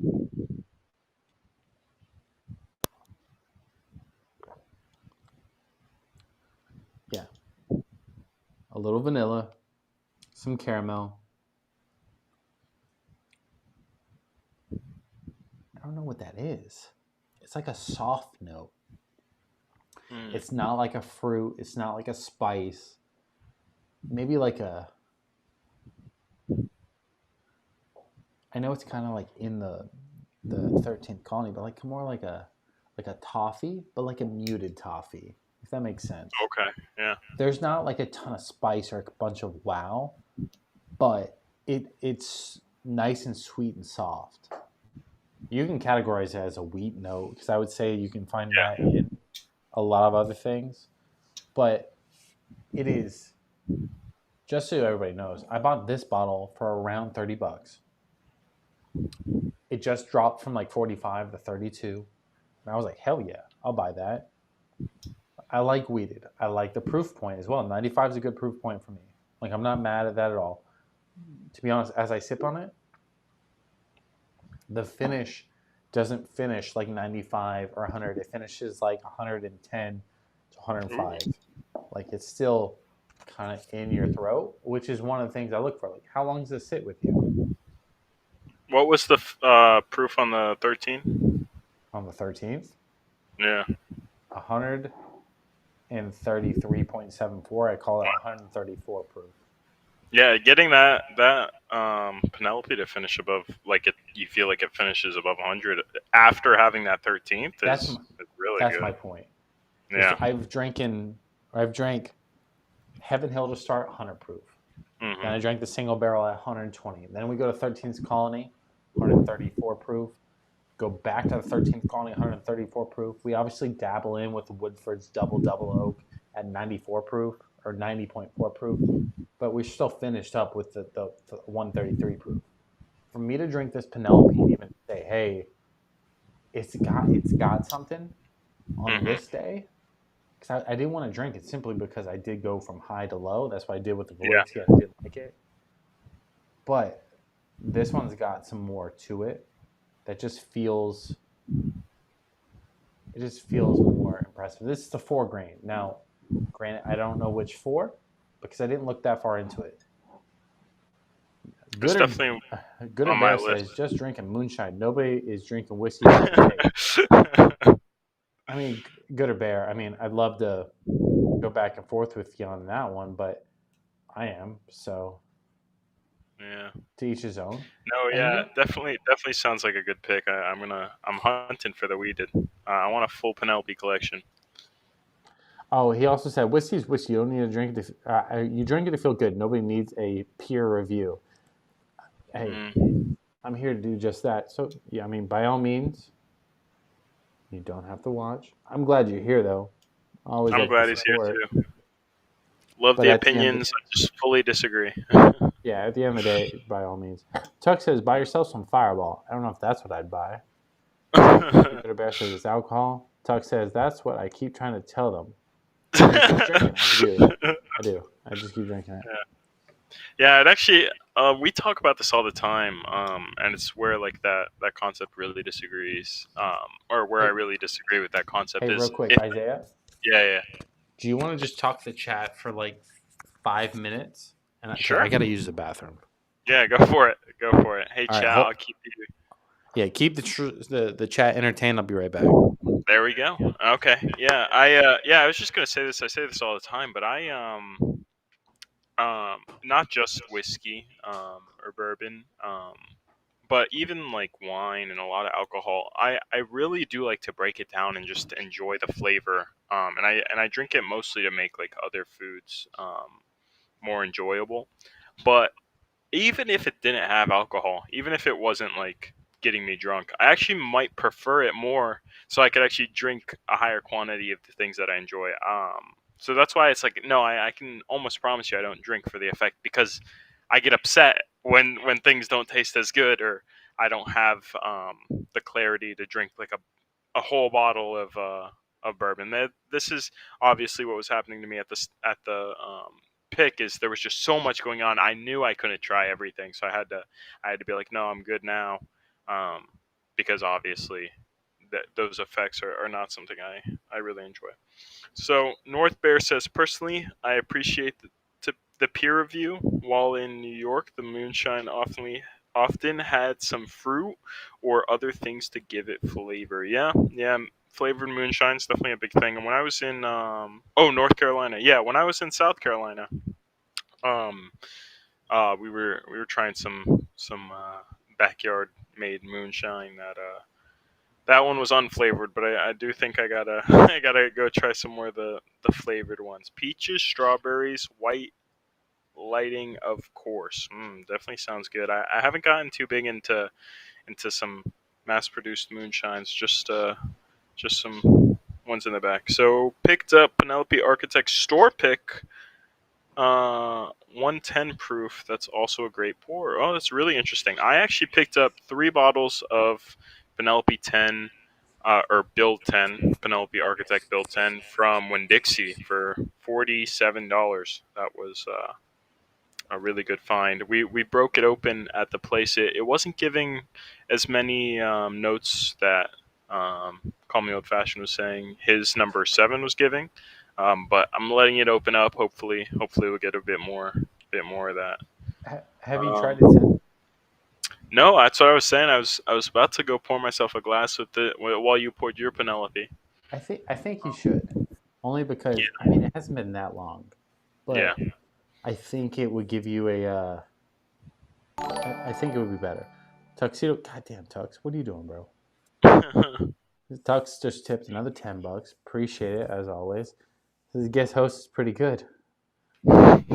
Hey, we're here for it. Yeah, how much you get that for, Thomas? Or I should say Thomas. More Architect. Yeah. Oh wait, hold on. Let me go. Thomas says I picked up Penelope Architect store pick, 110 proof. That is also a great pour. The store picks of Penelope Architect I hear are incredible. I don't have the store pick. Mine's 104 proof, but it's delicious. I almost am like upset. Like if I finish mine, will I get one that's similar? Because the Build 7 at least is like straight creamy vanilla ice cream vibes. It's sweet, approachable. But even like I had his Build 10, Isaiah's, who's on the stream. It's not the same, right? By any means. Now mine, even when I first cracked mine, I wasn't like super duper impressed. I was a fan, but I wasn't like gotta have that. So I'm curious to see what his looks like after it opens up a little bit. I don't know if a week will do that, but maybe. So I'm always down to have you go pour it up or even have a sip just to see. But yeah, it wasn't bad at all. It was actually really nice. It was just the only thing about it is it wasn't very distinct. There was no like crazy flavor that you can really pull out of it. And I let Bub try some a little after you left, and he was saying pretty much the exact same thing. It just there's no like really defining flavors, but not by any means is it bad. It was definitely it was still good. Bourbon. It was just it gave you all the right notes of bourbon, but it was just not like super distinct. And I think I'm definitely gonna have to revisit it. I'm letting it sit, and I'm excited. I think what I really need to do though is find a Build 7. I think that's the main factor. I think these builds definitely have a little bit of a stronger difference than we give them credit for. But yeah, the builds definitely have a different taste and profile and stuff like that. I think, I don't know, I may have lucked out getting a Build 7. It's perfectly with what I want, because now that I have that, I don't want anything else. As far as Penelope goes. Especially on the Architect. So I'll cherish my little Build 7 as far as I can, but I don't think it'll be too hard to find another one. But it's definitely after trying yours, I wish I brought mine so you could try mine. Yeah. Because if you tried mine, I feel like it would blow your fucking socks off comparatively. I think so. Yeah, I definitely want to try this once it opens up. But I'll be up there. Hopefully, we'll try some more things. I know I'm literally going to St. Augustine on the 22nd, and you're going to be I know it's your anniversary. I don't know where. Okay, no, I will not be here February 22nd. I'll be in Tennessee on the 22nd. So Tennessee, let me. So March 22nd, there is a festival in Jacksonville called Bourbon or Beer bourbon, and barbecue. Now, I'm not going unless a lot of people say they're going. From what I saw, it doesn't feel like as extravagant as Tampa or any of the other states. I feel like Jacksonville's been kind of like flopped on. The tickets are kind of pricey. They're like $75 a ticket for VIP. That's what I would buy as VIP. But like if it's not worth it, I don't know if I want to go. Right? And I know I should be the guinea pig of all that, and I'll test it out. The only issue is that's the weekend that we're celebrating my son's birthday. Like we'd be celebrating on the 23rd. My wife's going to a concert on the 22nd or on the 21st. I would go to this convention on the 23rd. I may still go, but we'll drop in the Discord. We'll see who's all gonna go, who's not, and we can kind of debate from there. But I hear good things, but I also hear really bad things. Not on the food or the whiskey, but like that is not as much as it actually seems. So that part kind of got me sketched out. Because if I'm paying $75 of anything, you better be getting me right. I'm just saying. I better be leaving there with a little buzz. Yeah, I think my schedule's either I have something on the 21st or the 23rd. I don't remember, so I might not be able to make it to that because that's this month, right? No, next month, March. Oh, next March. Yeah, February of this month, I'm pretty booked. Oh yeah. Oh yeah. So February I'll be in St. Augustine. March I have a get together with family around that time, so I don't think I'll be able to make it for that. But yeah, sorry, we're gonna say it's all right. Next Friday is Valentine's Day. I will not be live. Me and the wife are gonna hang out. We're gonna have some drinks. We're gonna do some stuff, just me and her. I may go live for Saturday, but I will go live this coming Tuesday for sure. Okay. Just to make up for it. But I will not be live Friday. I already refused to buy flowers on Valentine's Day because of how bad they got me a couple years ago. But she still deserves a day of just my full attention rather than half the day and then going live with you guys and stuff like that. So I'll either be live Tuesday or Tuesday and Saturday, one of the two. And then the following weekend, unfortunately, I'll be in North Carolina or Tennessee. Should be Tennessee, actually.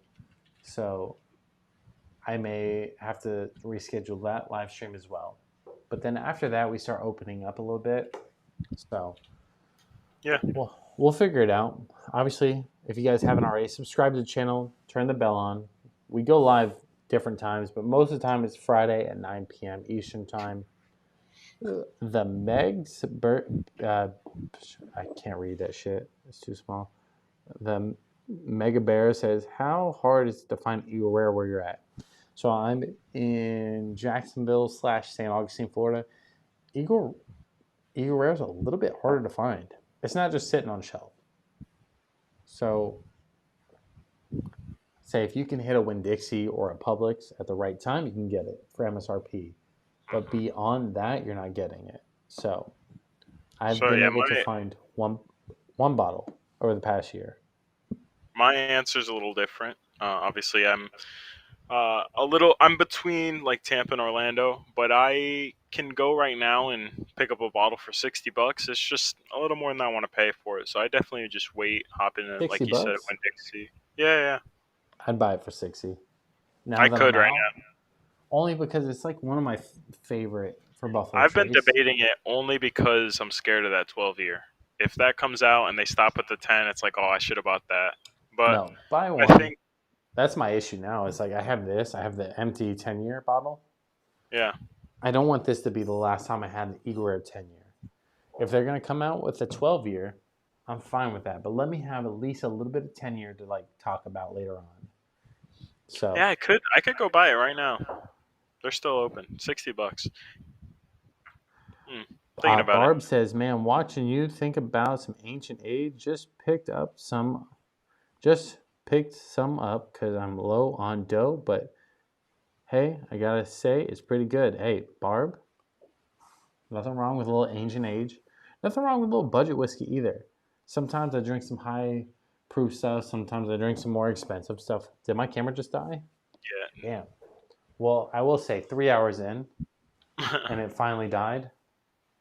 My other camera's about to die too, so I'm going to swap both. But I think we figured out a way to fix the camera issues. Now I just got to figure out how to get past 3 hours. But overall, I'd say that's a win for 3 hours live. But Barb, to kind of answer your question, or to respond to the question, I'd say, is there's nothing wrong with a little budget whiskey in general, right? Drink what you like, drink what you can afford. Everything else is just a plus, you know. I may drink some expensive whiskeys at time, but I'm no stranger to some budget whiskey by any means, you know. So a little ancient age, nothing wrong with that. I'm always down for a good time, not an expensive time. Yeah, but I think I'll probably just wait until I can find one. You know, MSRP is just it's a good little hunt too. It's not a bottle I go crazy for. I think if I wanted, you know, something tater, like I'd never go out and buy a Blanton's, even though I could right now for like $83. I'd go buy That's that a good Eagle price Rare. too, though, bro. I know I got the hookups. I know some people, but I All right, just well, you need you to know. fucking send your people my fucking way. Yeah, you want me to pick you up some bottles? I can definitely bring them down. Do you got a Cash App? Yeah. I mean, we can talk all that off stream, but yeah, if Okay. you want some bottles, I can. Yeah, I if can you can find a some. bottle of Eagle Rare and 2 bottles of Blanton's, I'll Cash App you for sure. Yeah. I have 3 bottles of Blanton sitting on my shelf right now. I don't want your bottles. I want you to pick No, them I up. know. I will go pick them up for you, but that's what I'm saying. You know what I mean? It's just not. It's not something I'm hunting, so that's why Sure. I can go get it for $83. Where do you live again? Like, you don't have street, but like city? Orlando? It's like right between like Orlando and Tampa, a little closer to Tampa, but yeah, I can tell you all that later. Okay, I gotcha. Are you on I-4? Pretty much. I fucking hate I-4. Real quick, let me get with the chat. iRock says I'm out. Later, y'all. iRock, as always, bud. Love you. Appreciate you stopping by. I'll check in with you in the Discord, as always. Mega Bear says it's hard to find in parts of Kansas. It's my dream bottle, though. I mean, there's nothing wrong with that, right? Little Eagle Rare, a dream bottle. Some places way harder than others, right? Don't get me wrong. Florida's like this weird, hey, we got stuff, we don't got stuff. North Florida says Eagle Rare is the best bottle of all that I have tried so far. Maybe better than EH is what I'm expecting he said. Personally, I like Eagle Rare more than I like EH Taylor. But in a blind, EH Taylor wins. Yeah. I like Eagle more than Blanton's, and I think the price also has to do with those distinctions. I agree with that. If you look at them like where you can tell, I would say Eagle Rare, EH Taylor, Blanton's. In a blind, it usually goes EH Taylor, Eagle Rare, Weller, Blanton's. But each his own. Mega Bear says Old Forester 100 proof. That's a solid bottle. No arguments there. Barb says, hey man, no strange to either, but at least I'm not going for the Southern Comfort. What's wrong with a little Southern Comfort? You know what I mean? Get a little comfy, a little Southern. I'm kidding. If that's what you like, drink what you like at the end of the day. But I'm glad you're not drinking that either. So many chats. Mega Bear says I can get Blanton's in Kansas for $90. I mean, at the end of the day, I'd probably buy it for $92. I'm almost out of this bottle. I know I got to finish it soon before it kind of quote unquote goes bad because of how low the bottle is, and I just need one more. But I also would like to get one more for my buddy as well. North Florida says I'm supposed to go to Orlando Monday for a night. Say was gonna do some hunting. I might not go now. Who knows? Wife is going to Disney with our son. May have to stay home with our daughter. You better take your daughter and your son, you go to Disney, you go get on the fucking rides in North Florida. Stop being a bitch. Disney. And then do around the world in Disney. And then call me and let's do around the world in Disney. Sounds like a good time. ZABURO says 1838 Texas whiskey. Which one's that? I don't know what that is, but I'm here for a good time. Thomas says the last 3 bottles I got of Eagle Rare was $27. Okay, that's cool. Flex on us, why don't you? We don't find it for that. Even MSRP here, the lowest I ever got was like $47, $48, so like 50. And I'm okay with that. I'm not. If I got it for $27, I'd load up. That'd be insane. No, yeah, I'd buy cases. Yeah. Yeah, that's $50. If I found it for $50 again, I'd probably buy 2. Yeah, so I have 50 one in a 50 is my mark. Under 50 and I pick it up. Yeah. Blanton's under 75, I'm buying it all day. I'll buy 2. Yeah, I agree. Under 100, I'll buy 1. I need all the letters, so I'd buy some under that. But I don't care about the letters. I care about more of. Yeah. I want a full bottle. Want my buddy to have one too, but I also I don't like bottles sitting open, and I do have this thing where, because of how much I buy, granted I buy a lot, that when I have something open that I could finish, I don't finish it because I want to keep that bottle open for the what if, and I don't want that to be the case. So, you know what we can pour? Let's pour some Jack 10. Oh, damn, this thing hurts my knees. All right, I'm putting the Woodford's double oak away, unfortunately. Daddy's going back on the shelf. 13th calling it double oak. Is going to go off leave this. him alone. You take him out. Every stream he comes out. Which one? The double. Stop talking about my bae like that. Don't do that. He's the mascot. It is a mascot at this point. We'll put there's one. I think there's a GIF or an emoji in the Discord for the double. I think I put in there. Oh, in the Discord? You should make one if you don't have one already.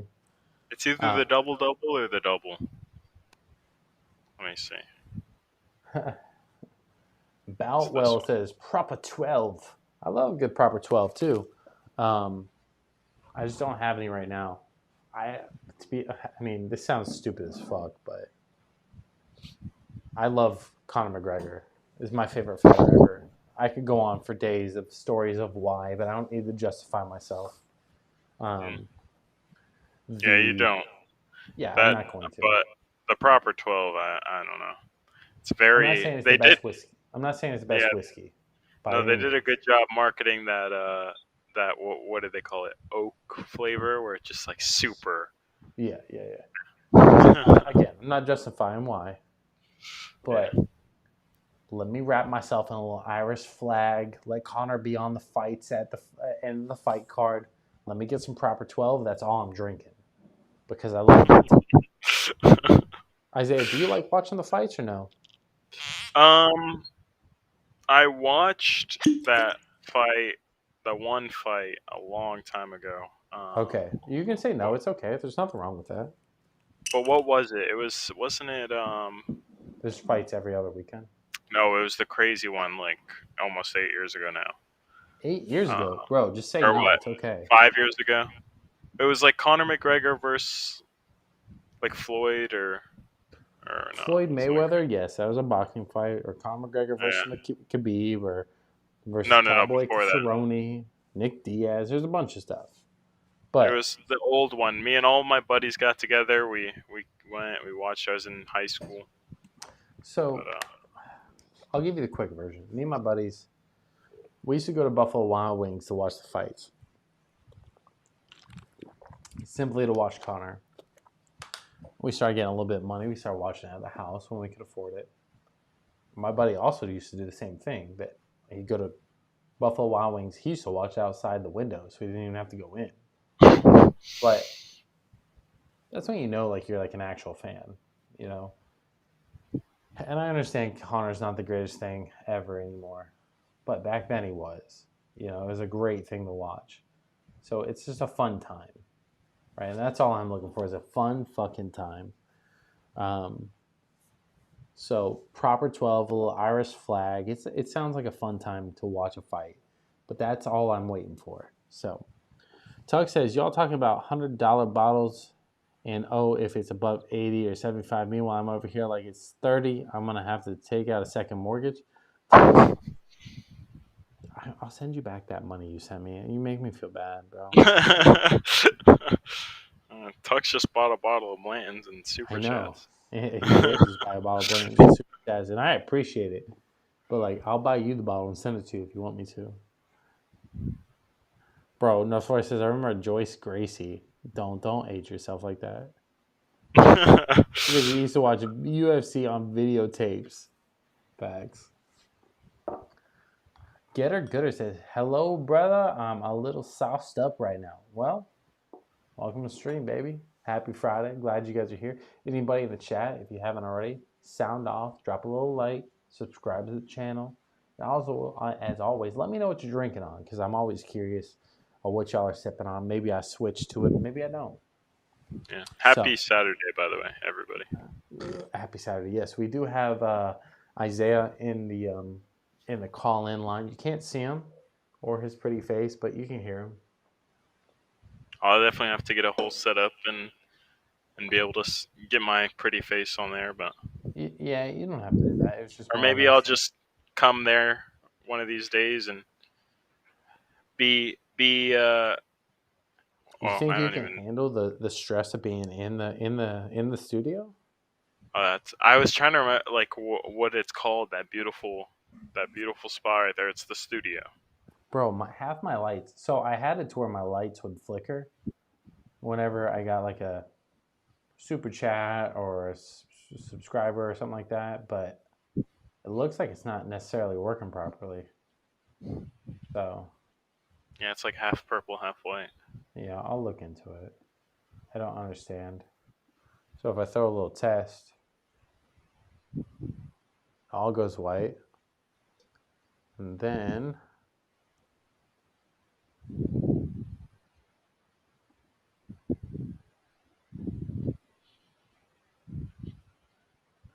it all goes purple except for one, which is crazy to me. I mean, the one that's not. I mean, I'm valid. I'm okay with it, but no. Gooder says, "How does Howlerhead taste? Like, I'm almost bought a bottle tonight, but I decided on Crown Apple." North Forest says, pronounced Hoist Gracie. First UFC champion. I know Hoist Gracie. What did you type? Oh, you said Joyce. I always call it Hoist. I can't read, bro. I'm dyslexic. But yeah, Hoist Gracie actually has a gym here in St. Augustine. My buddy used to train there a lot. We got to meet them a bunch. Howlerhead, don't even buy it. You're better off with the Crown Apple. But if I could recommend a Crown at all, in general, Crown XO is definitely my favorite. It's just the smoothest, has best flavors, a little pricier than normal stuff, but worth it.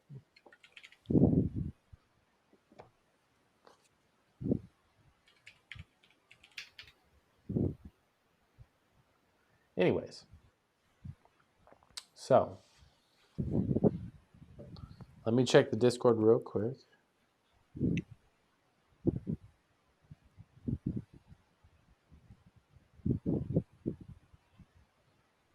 Yeah, hopefully we can get the members channels connected. I'm gonna try to get in a call later and. On what? Discord? The Discord, yeah. You gotta link some stuff. We'll talk about it off stream. Yeah, so the Discord part doesn't, like, I'm not making go into effect until at least March, just so you know, member-wise or anything like that. If you guys do want to join the Discord, just like the free version where we hang out still, I'm sure Isaiah can drop the link in eventually. Eventually. Yeah, I can do it right now. So the thing is, you have a very specific like link whitelisted, and I have to find that one. Because you don't let me post links. So let me find this invites. I'm not saying right this second, just whenever. But if you guys want to join the Discord, feel free. It's free for now. Eventually, we'll have a members-only Discord where we kind of hang out a little bit more one-on-one action. But that's more of like down the road. Tux acts crazy in there, so be careful. Yeah. Northflore says, my 16-year-old actually does state tournaments in wrestling this weekend. That's pretty cool. I used to wrestle in high school. Didn't go to high school, but I wrestled high school kids. I actually used to wrestle in high school. I mean, long Hopefully story this short, I dropped out in 7th. But... Did it go through? I don't think it lets me post links. Where'd you post it? In YouTube. Yeah, so even the one infinite link, it doesn't let me post. So we'll make a bot for the YouTube that auto posts whenever someone does hashtag or !Discord. It should give them the link. I had it where people could like fire off in the chat to change the lights, but I chose not to. Fireful says, I got a bottle of Blanton's. I'm holding onto it until someone I know says they've never had it. Someone I know says never had it. Got it for $89. Look at every day waiting for the day. Full fire, I'd say open it up. Try it for yourself as well, because I feel like that's always fair. But if you're waiting to have it with a good group of people, I think that's valid too. There's nothing wrong with that, right? Yeah.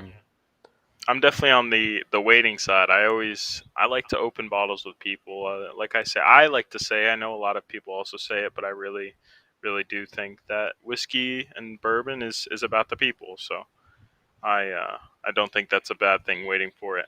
I love sharing a new bottle with people. But it might taste better if it's open, so. Yeah. Well, what's crazy to me is like there's nothing that I own that is not opened. You know what I mean? Like I buy it, I open it. And then I like to share after with people. this stream. Yeah, after the stream. I mean, this was the longest I ever held a bottle was the 13th Colony and that single barrel I got from the drop. Normally I open it right away. Circumstances led it to me not doing that. But it is what it is. But I normally open it right away, drink it, sip it, talk with you guys. When it comes to like... Oh, sorry. No, go ahead. I was saying, coming from a wine background, keeping bottles open is pretty easy to me. Because once I open a bottle of wine, it's gone that day. So. Yeah, that's what I mean. Like, I don't want to finish it off. I do think like there are some benefits to like letting it open a little bit, letting your friends taste it, because it does make a little bit better memories to an extent, right? But at the end of the day, like I want to drink my whiskey, so that's why I open and drink it all. And you get to, but every time you open it, you get to share it with all of us too. So you're kind of doing the same thing. I am. So that's why I like to do that. Because one, I want to let you guys know what my thoughts are on it, my first impressions. Typically, I leave a review. Typically, I do a short, and I let you guys know a quick breakdown. So I try to give you guys more information than most, in my opinion. But at the end of the day, I just want to open up. I want to sip the whiskey I bought, and I want to have a good time. Right. North, I think you did a good job with that, by the way. I think that was the choice, in my opinion. Yeah. Now, Flora says, I was just a street and bar fight. Unfortunately, that was all my fights. Yeah, I was reading his most recent message. Yeah, I'm trying to go through. Bullfire says, it's my third bottle of Blanton's. Hey, more power to you then. Keep it, hold it, let your buddies drink it. It's always a good time. Thomas says, I grew up. Northwest says, I would like to get a Blanton sometime. It's on the list to collect. I passed on Blanton's Gold to get the E.H. Taylor single barrel. I'm okay with that pass, though. Like the pass on Blanton's to get E.H. Taylor, to me, is okay. All day, every day. Thomas says, I grew up on the mean streets of Detroit. I had to learn how to fight to survive day-to-day life. I mean, Detroit's rough in general, and I understand that. I'm not going to go on my whole whiny story, but I mean, I totally get where you're coming from.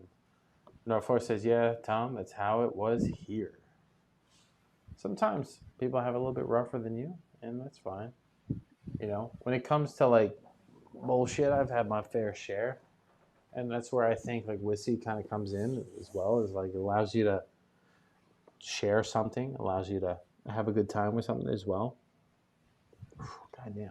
Bro, the Jack is more cigar blend than anything I've had in a while. But is IROC still in here? No, he left. He goes to bed kind of early. He's old. Yeah, we got to figure out if we can get Nightbot in the YouTube. I'm not super big on YouTube bots and stuff, but I think that'll be good. It can do everything we need it to for. Yeah. Yeah. Well, I think I'm gonna finish this pour, and I think we're gonna call it night because we're already 3.5 hours in. Yeah, it's a pretty long stream. Not a ton of people in here, but I appreciate everybody that is watching. If you haven't already, drop a little like, subscribe to this channel. We're on the road to 2,000 as far as subscribers. When we hit 25, we're gonna start doing a couple giveaways. At least a giveaway a month, I would say. But we'll cross that bridge when we get there. Anyway, Isaiah, before I let you go, any final words to the chat? No, yeah, I got a couple. Thank you for listening to me while he was in the bathroom. I think I hope I did a good job. But yeah, it was nice, and hopefully I'll have a camera working a little better than this. Oh, we just got a Jesse just subscribed to the family. Jesse, welcome to the family. My lights didn't change though. I'm a little disappointed. My lights are supposed to change. Or some kinks we still got to work out. But yeah, we'll look at that. We'll look at the Nightbot later and try to figure all that out. I'll have to do more research on YouTube. Not super worked out. But yeah, it was nice. Thank you for having me on here, and I'll stay in the chat for a little bit, and hopefully we'll do everything we need to off stream. But yeah, absolutely. We'll touch base soon. And then awesome. I'll talk to you guys later. Peace. Absolutely, Isaiah. Appreciate you stopping by as always. Of course, we'll see you on the other side, bud. I'm going to turn the call-in link off. We're done with the calls for the night. Guys, if you have questions, feel free to fire away. We're going to cruise to the end of this stream with a little Jack 10. A little pour. But anyway, so we definitely did a lot tonight. We crushed it within 3.5 hours so far. Just a quick recap. We did a little warm-up with a little Heaven Hill, bottled and bond. Explain that. We did a Chattanooga whiskey, single barrel from Bourbon Barn. We did the 13th Colony Double Oak, which is the heavy hitter of the night. Did the first initial review, went back to it as well, just kind of like get good basis of what's happening. Then we had Miss Call Me Old Fashioned, aka the wife, come on here. We made her a strawberry or a white chocolate strawberry martini. Honestly, guys, like if you anything from this stream, go watch that part. Simply because if you're not making the wife a fancy cocktail for Valentine's Day, what are we doing, right? I'm trying to help you boys out. I'm not trying to help myself out. I'm just saying, make her something special. I think it's budget friendly. It's fancy enough that she's going to be happy that you gave some thought and some effort into making her something special. Because you want to drink too. Like, I'm not trying to stop you from drinking. I'm trying to give you the ability to allow her to join in on your fun. So then we moved into more hangout vibes. We cracked open the Penelope weeded, cracked into the Jack Daniel's 10-year, right? We had some fun. We hung out, and that's kind of part of the fun as well. So North Florida in the chat says, definitely learned to keep my head down. Totally get it. He's like, I've been blasting at boys and girls. I'll see y'all in the Discord. Oh, he says it's been a blast. Oh, my bad. Absolutely. North Florida, I will definitely see you in the Discord, as always. Thomas says, good night all. Good stream tonight. Tuck says, see you all. Tux, I thought you were calling in, bro. My bad. Thought Tux was calling in, trying to teach us all something. anyways, let me finish up this last little pour. Anyways, so to recap a couple things, so I'm going to post a kind of like a comment in the community tab. Leave your cocktail recommendations for Miss Call Me Old Fashioned. We already have one for next week. She's going to be dialed in, whether if it's Tuesday or Friday. She's going to come on again. I think we're going to try to make that a regular thing. I want to include her. I want her to hang out with us on stream.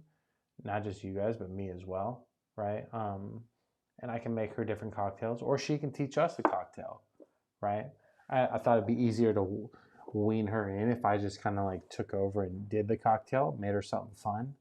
But eventually she can teach us some things too, right? Because I don't look into anything non-whiskey too much. So we'll get her past the first couple, let her get acclimated, and then she can start teaching us some stuff too. Because she knows some stuff when it comes to non-whiskey version cocktails. It's just the camera, the lights, you know what I mean? It gets a little much. So we'll make sure she's acclimated. But make sure she feels welcome when she comes on. As always, you don't want to scare her off, boys. Typically after live streams, we do a Discord hangout stream. Not stream. After party, per se. Don't know if we're going to do that tonight. If we do, it's going to be very short. But if you haven't already, join the Discord. Tux or Isaiah will drop a link into the Discord or into the chat for the Discord. So that way you guys can come join us. Most of you guys are already in there anyway. I'm going to finish up this pour real quick.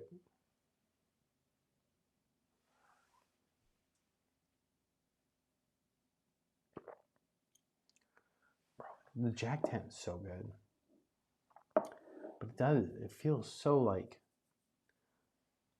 it's got that smoothness, sweetness level, but it then also kind of kicks over to that leather tobacco vibes. More tobacco than leather, obviously, but kind of kicks over. And I don't see a lot of people talking about that. This is obviously batch 3, 97 proof. I hit my knee again, which is stupid. Keep doing that. But we're almost at 3.5 hours.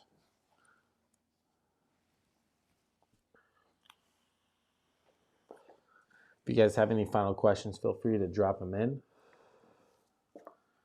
If not, I think it's time we end it. Tux did drop the Discord link. Anybody that does want to join, feel free to grab Tux's link. Join the Discord. Come hang out with us. We're active. We're also not active. I'm busy, but there's other people in there too. So join in, hang out with the fam, as always. So what I'm going to do is roll both outros, right? Because I think it's only fair. We had Shelton, a.k.a. Hot Top, drop us a little intro and our normal intro, but we'll cruise to the outro. There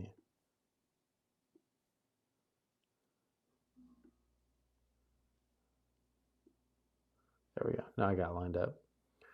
Anyways, ladies and gentlemen, boys and girls of all ages, thank you for watching. Thank you for the support. We are monetized now.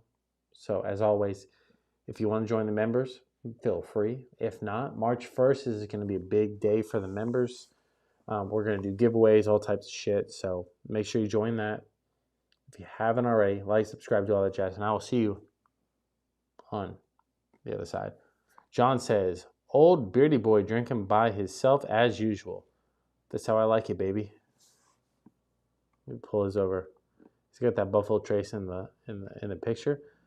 I like to drink by myself. Who wants to drink with a bunch of people? The bunch of people that I'm drinking with is you guys. So wait till the liver stops working, homie. Oh no, fuck, liver. Get the fuck out of here.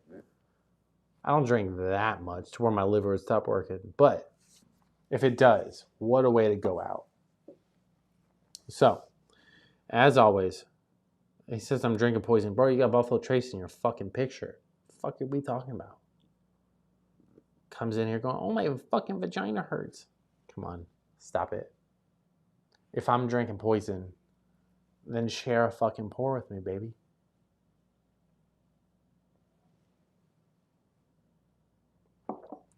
That's Jack tenure. So, I mean, by all means, feel free to show me up. There's other better things. I'm all down for it.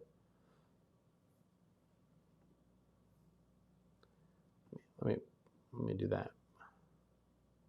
Oh no, I shrunk it. Fuck, shit. Oh no. Damn it. I shrunk it. I shrunk it too small. That's on me. Anyways, so we covered a bunch of stuff tonight, as always. We may go live tomorrow, but that's a hearsay. So turn the bell on. Make sure you tune in if we do. But as always, I will see you on the other side. Peace. Welcome back to Call Me Old Fashioned. It's time to grab your glass, fill it up to the brim, because now it is time for 4 hours for commercial.